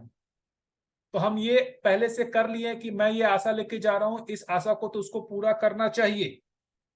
क्या आशा, भाई मैं जा रहा हूं उससे क्षमा मांगूंगा तो उसको मुझे जो भी है, मतलब जो भी है मैं झुक रहा हूं तो उसको भी झुकना चाहिए और हम लोगों को आपस में मिलना चाहिए, उसको मुझे स्वीकार करना चाहिए। ये अपेक्षा हम पहले से करके जाते हैं। ये अपेक्षा जैसे ही किया और वो अपेक्षा पूरा करने के योग्य नहीं है तो हम फिर से वापस जो है जितना नेगेटिव थे उससे ज्यादा नेगेटिव लेकर के रिटर्न होने वाले। तो पहले तो अपेक्षा को शून्य करना होगा। और गहराई में जाए ना तो उनके प्रति ग्रेटिट्यूड होता है, इसलिए कि उन लोगों की वजह से आज मैं जीवन विद्या में हूँ। हाँ ये जो चोट नहीं पहुंचती हमें हाँ, और सभी संबंध हमारा ठीक होता तो आज मैं जीवन विद्या में होता ही नहीं। तो बिल्कुल अभी ये समझ गहराई में आई ना तो उनके प्रति ग्रेटिट्यूड होता है, तुरंत भाव चेंज होता है कि चलो इनकी वजह से हम इसमें तो आए। बिल्कुल। बढ़िया भैया, अपेक्षा नहीं रखनी है, आ गया समझ में। कैसे करें भैया, देखिए अपेक्षा रखते हैं और वो मान लेते हैं उसकी योग्यता नहीं है, तो फिर से हाँ फंसेंगे ना। हाँ, सही बात। अभी तो मैं भी तो भैया वही अभी उसी में फंसा। पूरी पूरी रेंज बनती है वो, और जहां भी सामने वाला चूकता वहीं अपन कहते हैं कि भाई ये तो सही नहीं उतरा। वो पूरी रेंज बनती है अपेक्षा की भी। बिल्कुल। पहले से ही विचारों में पूरी बात करने में जो भी बात करेंगे तो पहले से ही प्री प्लान से वो अपेक्षा की बड़ी रेंज बन जाती है। और जहाँ कहीं भी वो अगर रेंज टूटती है तो वहीं पे अपने को विरोध आ जाता है। तो इसका हाँ मतलब क्या है कि अपने में मेच्योरिटी, मतलब अपने में अपना जो स्वभाव है वो उसमें परिमार्जन नहीं हुआ, वो वैसा का वैसा ही बना हुआ है। तो वहां जाके अपन थोड़ा सा उसको देख सकते हैं। बढ़िया बढ़िया।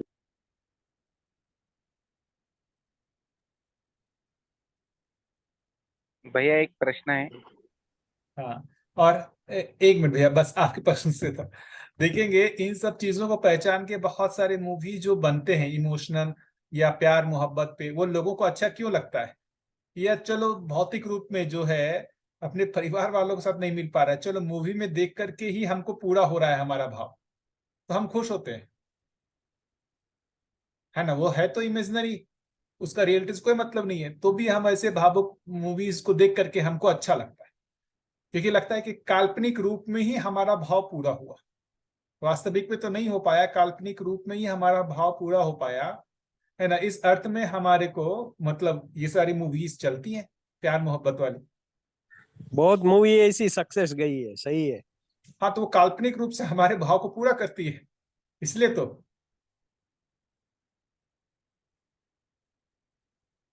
हाँ भैया, आप कुछ बोल रहे थे।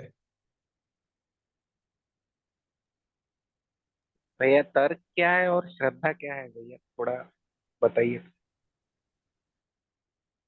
देखिए भैया, दर्शन के हिसाब से श्रद्धा तो अलग चीज है, ये 9 मूल्यों में कहा गया है। विश्वास, सम्मान, स्नेह, ममता, वात्सल्य, कृतज्ञता, गौरव, श्रद्धा, प्रेम,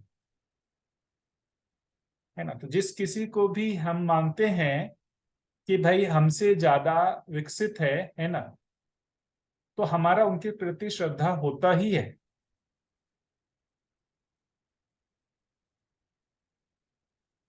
तो जो आप पूछना चाह रहे हैं ना, वो तर्क और श्रद्धा की जगह आस्था और तर्क में क्या डिफरेंस। वहां श्रद्धा वर्ड लिखा हुआ है, लेकिन वहां पर आप यदि ठीक तरह से मतलब हमको दो चीजों को यदि हम कंपेयर करना चाह रहे हैं, तो आस्था और तर्क में क्या डिफरेंस है, ये क्वेश्चन ज्यादा बेटर बनेगा। क्या ये ठीक है क्या। हाँ हाँ हाँ हाँ, बराबर है भैया। हाँ, आस्था और तर्क में क्या डिफरेंस है, बढ़िया चीज है ये क्वेश्चन भी, मतलब जरूरी है। आस्था और तर्क में क्या डिफरेंस है। देखिए, आस्था का जो डिफिनीशन यहाँ कहा गया है कि बिना जाने हुए मान लेना, ऐसा ये डिफिनीशन। आस्था का मतलब बिना जाने मान लेना,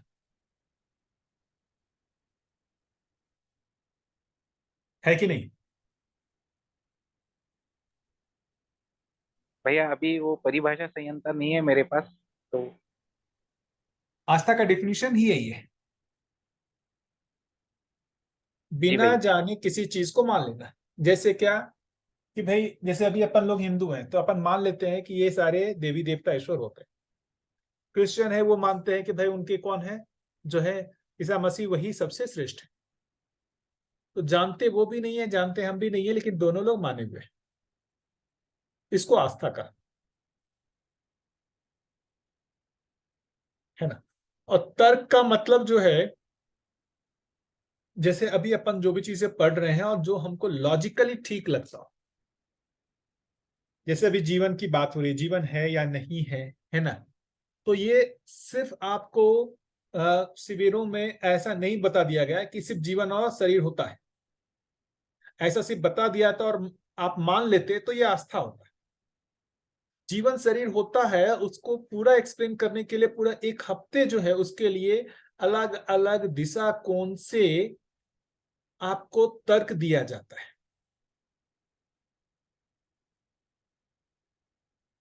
तो तर्क मेरे अनुसार जो मुझे लगता है कि तर्क जो है वो आपकी आस्था को बढ़ाता है।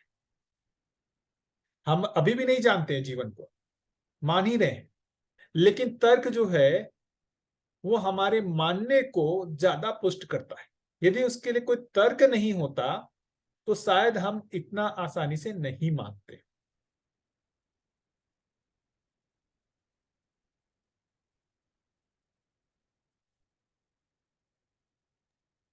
क्या मेरी बात पहुंच रही है? या भैया दूसरी वजह ये है कि अभी जो आवेश की वजह से या किसी अन्य परिस्थिति की वजह से जो पीड़ा है उससे राहत मिल रही है, इसलिए हम मान रहे हैं। ऐसा तो नहीं हो रहा है? वही तो, वो राहत मिलने का जो कारण है वो भी तो ढूंढना पड़ेगा, किस कारण से राहत मिला।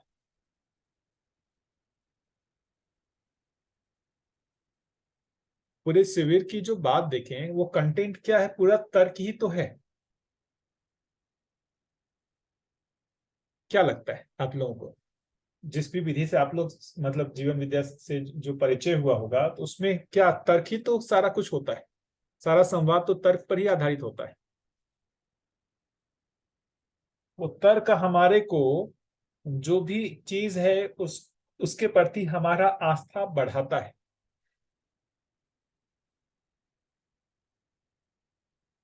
जैसे बाबा जी के प्रति आस्था जो है ये तर्क से बढ़ती है कि नहीं बढ़ती? हम जितना भी इस दर्शन को पढ़ रहे हैं, समझ रहे हैं, समझने की कोशिश कर रहे हैं, तर्क में जितना फैला रहे हैं ऐसा उतना ज्यादा उनके प्रति आस्था बढ़ती है कि जो वो व्यक्ति हैं वो हमसे ज्यादा विकसित हैं, ऐसा हम हमारे में इस तरीके की पहचान होनी शुरू होती है।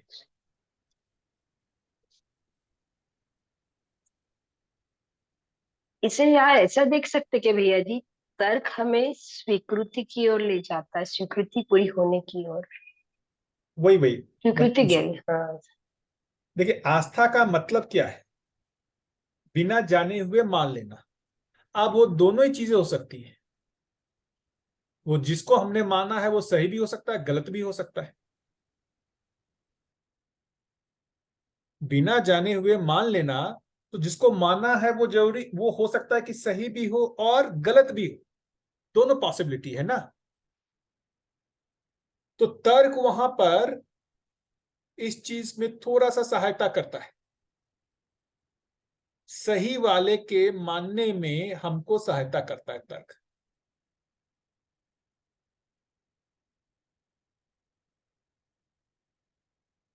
क्या लगता है, जैसे जीवन के प्रति हमारी मान्यता को इस दर्शन ने बढ़ाया कि नहीं बढ़ाया कि जीवन होता है?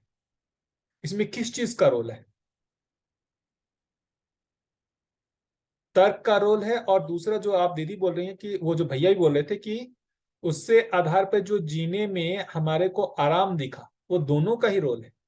तर्क प्लस जो अपने जीने में सुख शांति हो रही है, उस दोनों के ही फलन में हमारा उसके प्रति आस्था बढ़ता है, मान्यता बढ़ती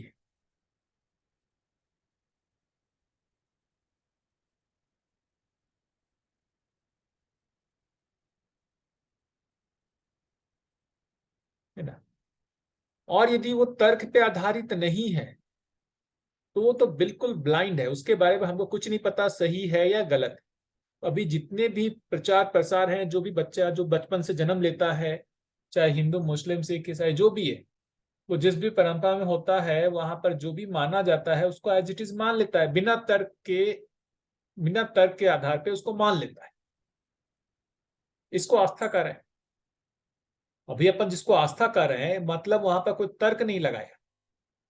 बचपन से जो चीजें प्रचलन में हैं, जिसके परिवार में और जो भी उसके समाज की मान्यताओं में, उसको वो एज इट इज स्वीकार लेता है, मान लेता है बिना तर्क लगाए।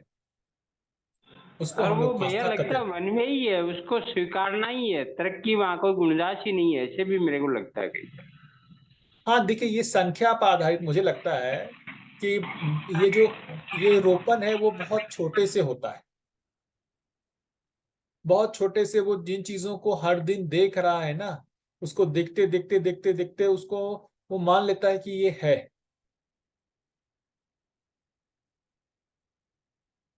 तो आस्था और तर्क जब हम कह रहे हैं ना, तो देखिए मुझे लगता है कि ना, कि प्योर सेंस में तर्क जो है वो आपकी जो भी है वो सही मान्यता को वो डिफरेंस करता है गलत मान्यता से।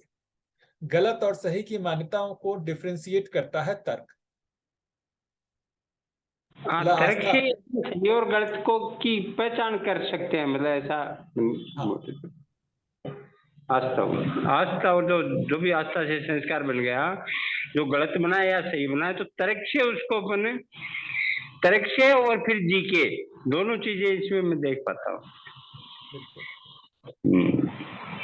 बाकी लोग भैया क्या ये लगता है? डिफरेंस करने का आधार क्या रहता है? तो देखिए भैया, एक तो जैसे तर्क भी एक बड़ी चीज है जो सिक्वेंशियल है ना। ये तो ये जैसे अपन साइंस भी पढ़ते हैं ना, फिजिक्स भी पढ़ते हैं, मैथ्स भी पढ़ते हैं, तो वो सब भी तो एक तर्क है। अपन को साइंस जो है वो मतलब सही क्यों लगता है? क्योंकि वो तर्क पे आधारित है। मतलब साइंस की स्टडी देखें और जो पुराने दर्शनों की स्टडी देखें, उसमें क्या डिफरेंस लगता है? साइंस ज्यादा तार्किक लगता है, पुराने जो भी दर्शन है वो ज्यादा तार्किक नहीं लगते। वो इस स्टाइल में ज्यादा होते हैं कि ऐसा है ऐसा मानो, उसके लिए तर्क बहुत बिल्डअप नहीं किया गया। साइंस ने जो भी है इसको ऐसा मानो नहीं, उसके लिए उसने बीच में तर्क लाया।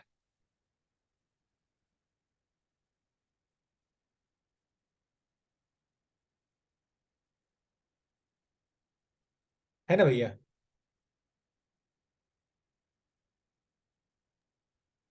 भैया जैसे कभी कभी तो लगता है साइंस को भी कहते तो है हम तर्क से जानते हैं, लेकिन उसमें भी आखिरी में आस्था ही दिखती है भैया।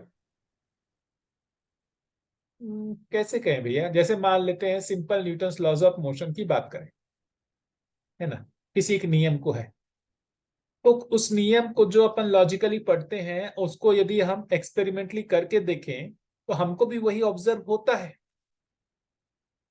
जो भौतिक चीजों के प्रति, जो बाहर जो भौतिक चीजों के प्रति जो भी नियम है, उस नियम को देखेंगे तो वहां पर तो आस्था नहीं है, वहां पर तो ये पूरा लॉजिकल बैठ जाता है।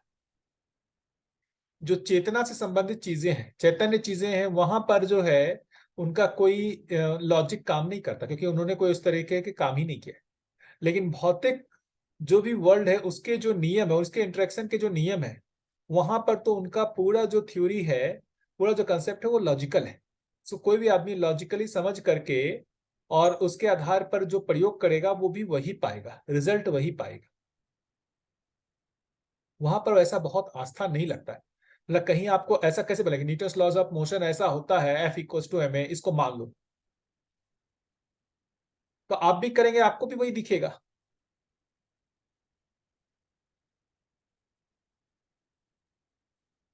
लेकिन यहां पर जैसे अब चैतन्य वाली बात करें, अब आत्मा परमात्मा एक है या आत्मा परमात्मा अलग है ना, इसके लिए कोई मतलब है ही, तर्क डेवलप किया ही नहीं गया। कोई इसका तर्क थोड़ी है, ये बोले अनुभव की बात है, ये अनुभव में पता चलेगा कि आत्मा परमात्मा एक है या अलग है। अब क्या करे आदमी? हालांकि कुछ दर्शन देखेंगे तो उसके लिए लॉजिक भी डेवलप किया है। बहुत सारे लोगों ने अपने अपने हिसाब से लॉजिक डेवलप किया है, तर्क डेवलप किया है।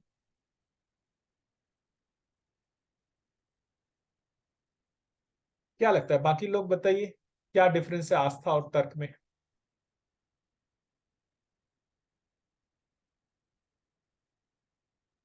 अच्छा, अपन इसी को देखते हैं ना अमित भैया, कि अपन ने इस दर्शन को किस आधार पर स्वीकार किया, आस्था के आधार पर या तर्क के आधार पर? इस दर्शन को भैया मुझे तो अभी तो ऐसा लग रहा है कि मुझे तर्क क्या है ये भी नहीं पता अभी। मतलब ये दर्शन पढ़ने के बाद मतलब जो खाली स्पॉट्स है ना, वो अभी मुझे कितना मतलब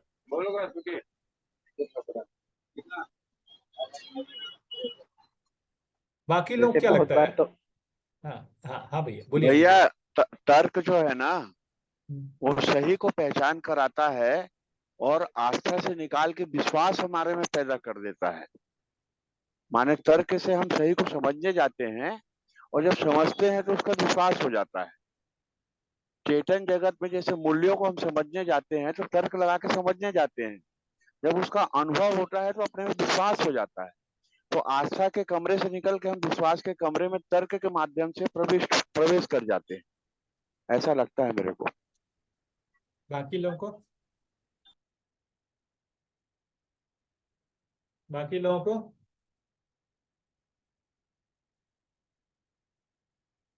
आप लोगों को क्या लगता है, मतलब आप लोगों का, जैसे मुझे तो जैसे दर्शन जो है वो जो स्वीकार हुआ उसका बड़ा रीजन है कि वो मुझे लॉजिकल लगा।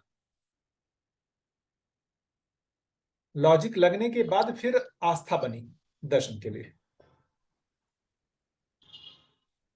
हाँ भैया, लॉजिकल तो है, अदरवाइज एक्सेप्ट नहीं होता। और फिर बिल्कुल। इम्प्लीमेंट हो पा रहा है तो फिर हाँ, यस, विश्वास हो रहा है कि हाँ, इट वर्क्स।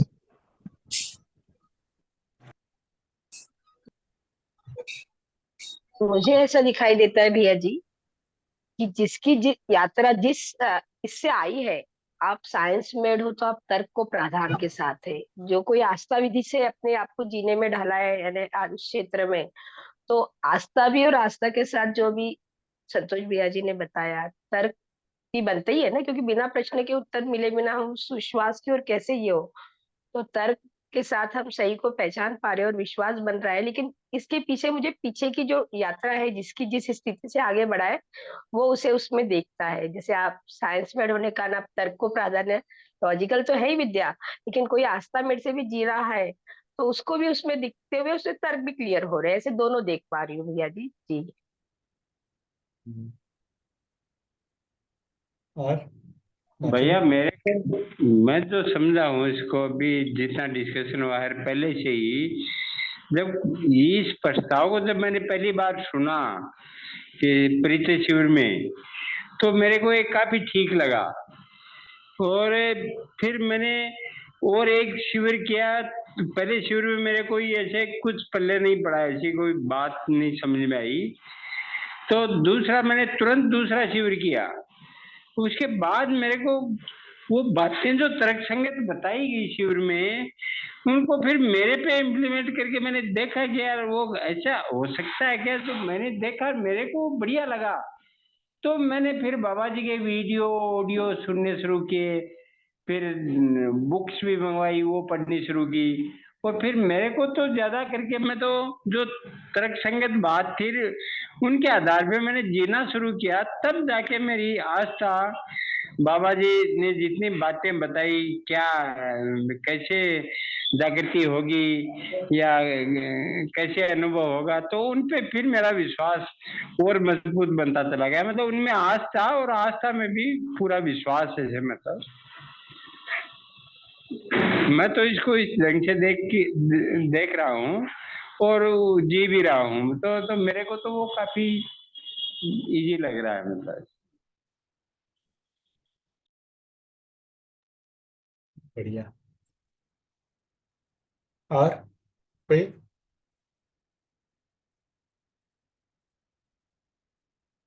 हाँ भाई, हाँ भैया जी, लॉजिकल होने से ही इस तरफ ध्यान भी गया और मतलब क्रमशः वो पकड़ में भी आई बात। 100% लॉजिकल ही लगता है मुझे दर्शन। बिल्कुल।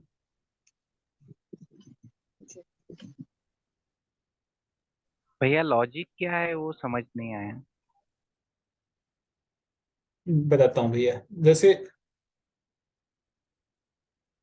एक चीज जो है, मैं इसे बताता हूँ कि मेरा कैसे इसके प्रति विश्वास बना कि ये सही है कि गलत है दर्शन, है ना, उसको पहले मैं रखता हूँ।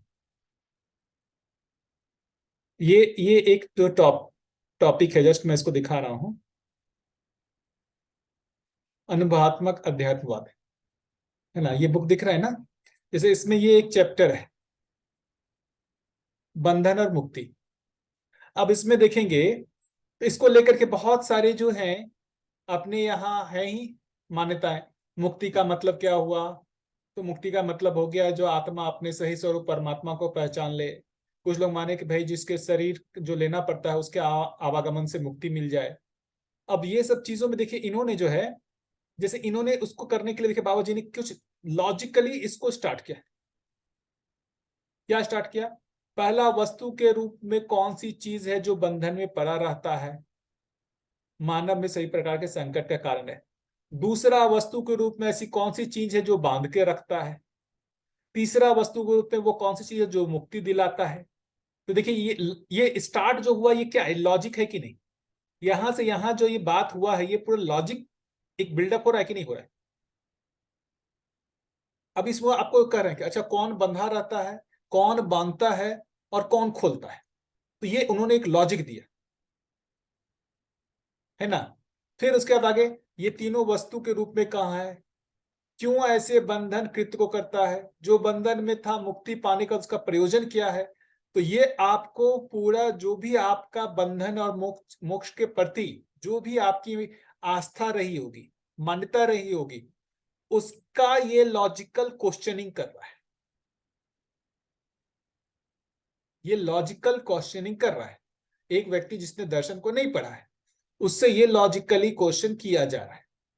वैसे आप किसी भी बैकग्राउंड से हो और आप इसको पढ़ेंगे तो आपको एक लॉजिकली क्वेश्चन किया जा रहा है, ठीक है, आप जिसको ही मानते हो। तो उसके अनुसार कौन सी चीज है जो बंधन में बंधा रहता है, कौन है जो बांध के रखता है, फिर वो मुक्ति कौन दिलाता है, फिर ये तीनों वस्तु है कहाँ, फिर ये बंधन क्यों बांध के रखता है, फिर जो बंधन से मुक्त हुआ उसका प्रयोजन क्या है। ये सारा चीज जो है ये हुआ। फिर उसके बाद देखेंगे आगे तो और जो है उसको समझने के लिए लॉजिक डेवलप किया जा रहा है। क्या लॉजिक डेवलप किया जा रहा है? ये तो जो है वस्तु के रूप में कौन सी चीज है जो बंधन में पड़ा रहता है, वस्तु के रूप में कौन सी चीज है जो बांध कर रखती है। हाँ, ये सब उसके लिए लॉजिक डेवलप किया जा रहा है। अब उसके बाद क्या है कि इसके बाद जैसे अब देखेंगे इसके लिए आगे जो है यहाँ कुछ ये चीज दिया गया है। अब इसे इस लॉजिक के आधार पर उसको फैलाने की कोशिश हुई है। भ्रमित जीवन ही बंधन के रूप में अपने को 4 से 5 संवेदनाओं को राजी करने के रूप में व्यक्त करता है। तो पहले क्वेश्चन किया, लॉजिक किया, फिर उसके बाद जो है उसका आंसरिंग कर रहे हैं। तो ये हुआ एक लॉजिक।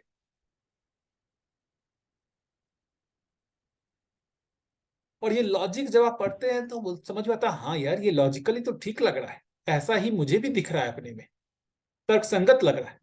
ना कि किसी ने बोल दिया कि भाई क्या है, आत्मा को जो है वो परमात्मा का स्वरूप है और उसको परमात्मा से मिल जाना है, यही जो है उसका मुक्ति है। कोई लॉजिक नहीं है ना उसमें, क्योंकि आप उसको लॉजिकली जो है चेक ही नहीं कर सकते, है या नहीं है? भैया जैसे अभी जो बंधन और मुक्ति के चैप्टर में जो आपने कहा कि वहां पे वस्तु का नाम देके मतलब एक ऐसे एनालॉजी तैयार की गई है, तो उससे वो इंटरेस्टिंग हो गया। तो लॉजिक को ऐसा मतलब समझना ठीक होगा क्या कि छोटे अनुभव के अधिकारी होते हुए किसी बड़े अनुभव का मतलब बड़े अनुभव क्षेत्र होने का जो उसकी संभावना हो, वो ध्यान में दिलाने के लिए कुछ चित्रण मतलब जिसका चित्रण उभर सके उसके लिए किया गया जो प्रयास रहता है उसको लॉजिक कहा जाए भैया। बिल्कुल। ये देखिए कहीं ना कहीं आपको सही का कुछ तो ये भास आभास का अंतर, मतलब तर्क का मतलब जिसे भी अपन कहते हैं ना, भास आभास प्रतीति अनुभव, है ना। तो फिर ये आता है कि आपको तर्क भास आभास करा देता है। देखिए पूरा लिखना, देखिए स्वाभाविक तर्क है बंधन में आने वाला यदि कोई वस्तु है, बांध कर रखने वाला वस्तु उससे शक्तिशाली होना आवश्यक है। यदि बंधन से मुक्त करने वाली कोई चीज है वह बांध कर रखने वाले से भिन्न हो, ऐसी स्थिति में वह उससे शक्तिशाली होना अनिवार्य है। इससे आगे की तर्क स्वयं स्फूर्त होकर प्रस्तुत होता है, जो बांधता है वही खोल सकता है। इस क्रम में बांधने का क्या प्रयोजन है। तो ये पूरा एक आप में जो भी है कि किसी ईश्वर ने आपको बांध के रखा हुआ है, वो आपका मान्यता टूटता है इस तर्क से, क्योंकि इस तर्क के आधार पर वो मान्यताएं जो हैं वो सही नहीं लगती। आपको ये तर्क जो है ज्यादा उस मान्यता पे भारी होता हुआ लगता है ना भैया?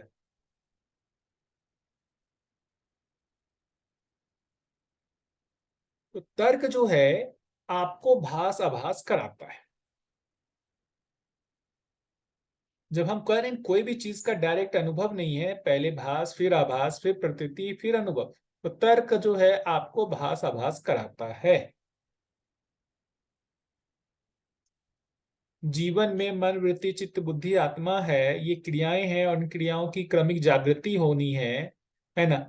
इसके लिए पूरा दर्शन में तर्क दिया गया है, लिखा गया है, और उसको करके आपको ऐसा भास आभास होने लगता है। अनुभव नहीं होता है कि ऐसा ही है, लेकिन भास आभास हो जाता है कि यार ये कुछ तो सही चीज कहा जा रहा है, और हमको यदि इसमें और मेहनत करेंगे तो प्रतीति होगी, तो ये और पुष्ट होगा, और अनुभव होगा तो ये पूरी तरीके से क्लियर हो जाएगा।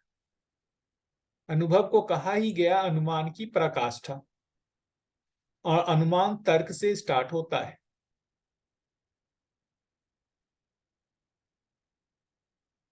ठीक है भैया? भैया आखिरी की 2 सेंटेंस प्लीज रिपीट कीजिए।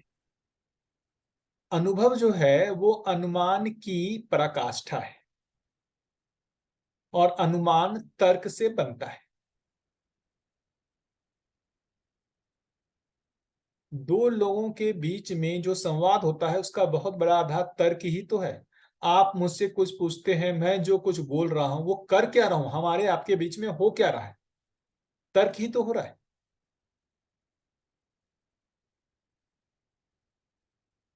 नहीं हो रहा है? हमारे आपके संवाद को देखें तो वो क्या है, उसका आधार क्या है, तर्क ही है कि नहीं है? मैं तर्क के आधार पर ही ना आपको वो दिखाने का प्रयास कर रहा हूं, या सिर्फ मानने के आधार पर तो नहीं कर रहा हूं। उसके लिए मैं ये सारी चीजें बुक खोला, उसका ये लिखा हुआ दिखाया।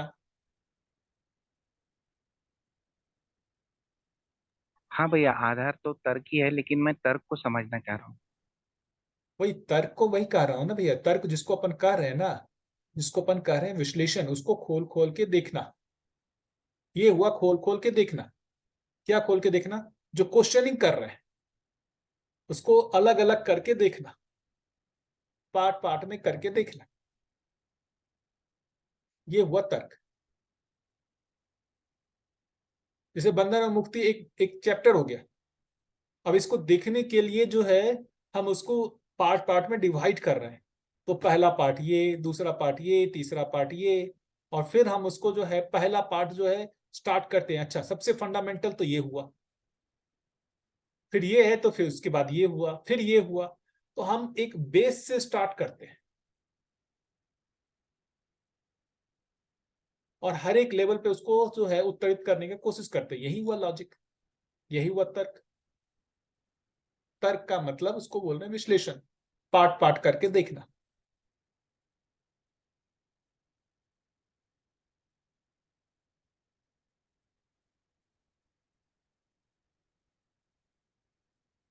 ठीक है भैया? ठीक है भैया।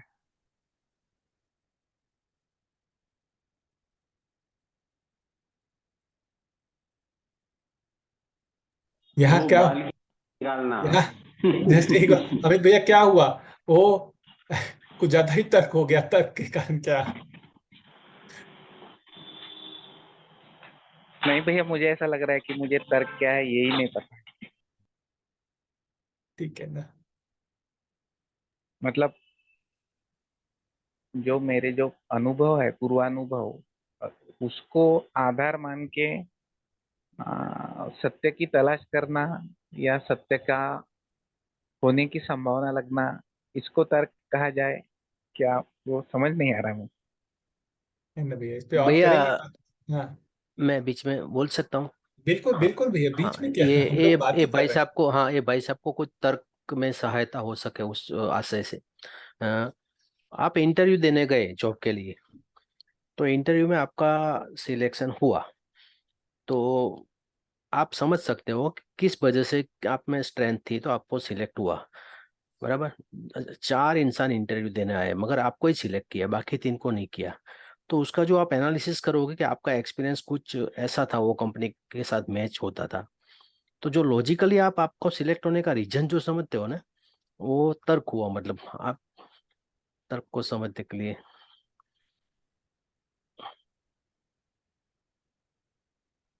अमित जी कुछ सहायता हुई? रीजनिंग बोलते हैं ना कॉम्पिटिटिव एग्जाम में भैया। हाँ, तर्क को लॉजिक बोलते हाँ हैं। हाँ हाँ हाँ, मतलब रीजन। हाँ वो तो मीमांसा हो गई ना भैया, मतलब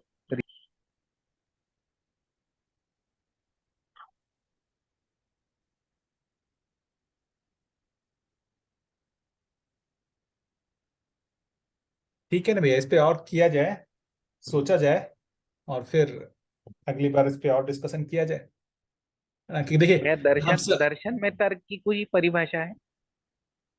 तर्क की कोई परिभाषा देख लेते हैं अभी।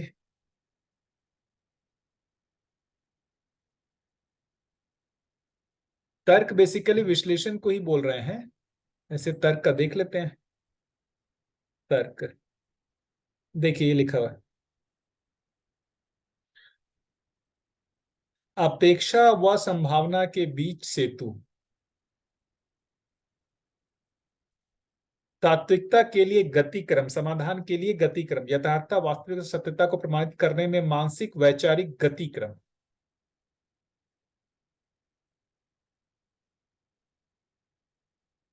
जो ये देखें वो वही समझ में आ रहा है, जो अनुभव और इसके बीच का जो एक आपने कहा था ना, वो कड़ी है, अनुभव की संभावना।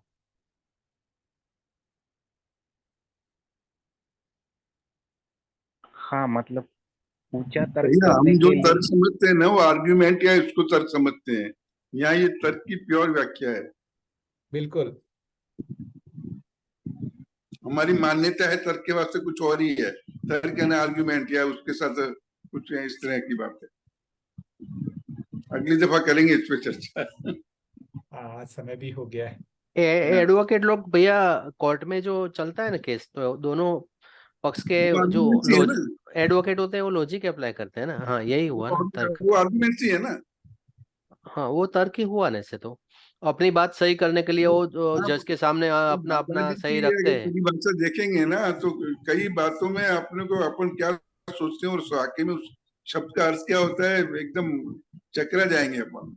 कृतज्ञता देख लो या ऐसी कोई बात जो जो अपन सीधी सादी बातें हैं, और जो उसका गहन क्या अर्थ होता है वो तो परिभाषा में देखे तो ख्याल आता है।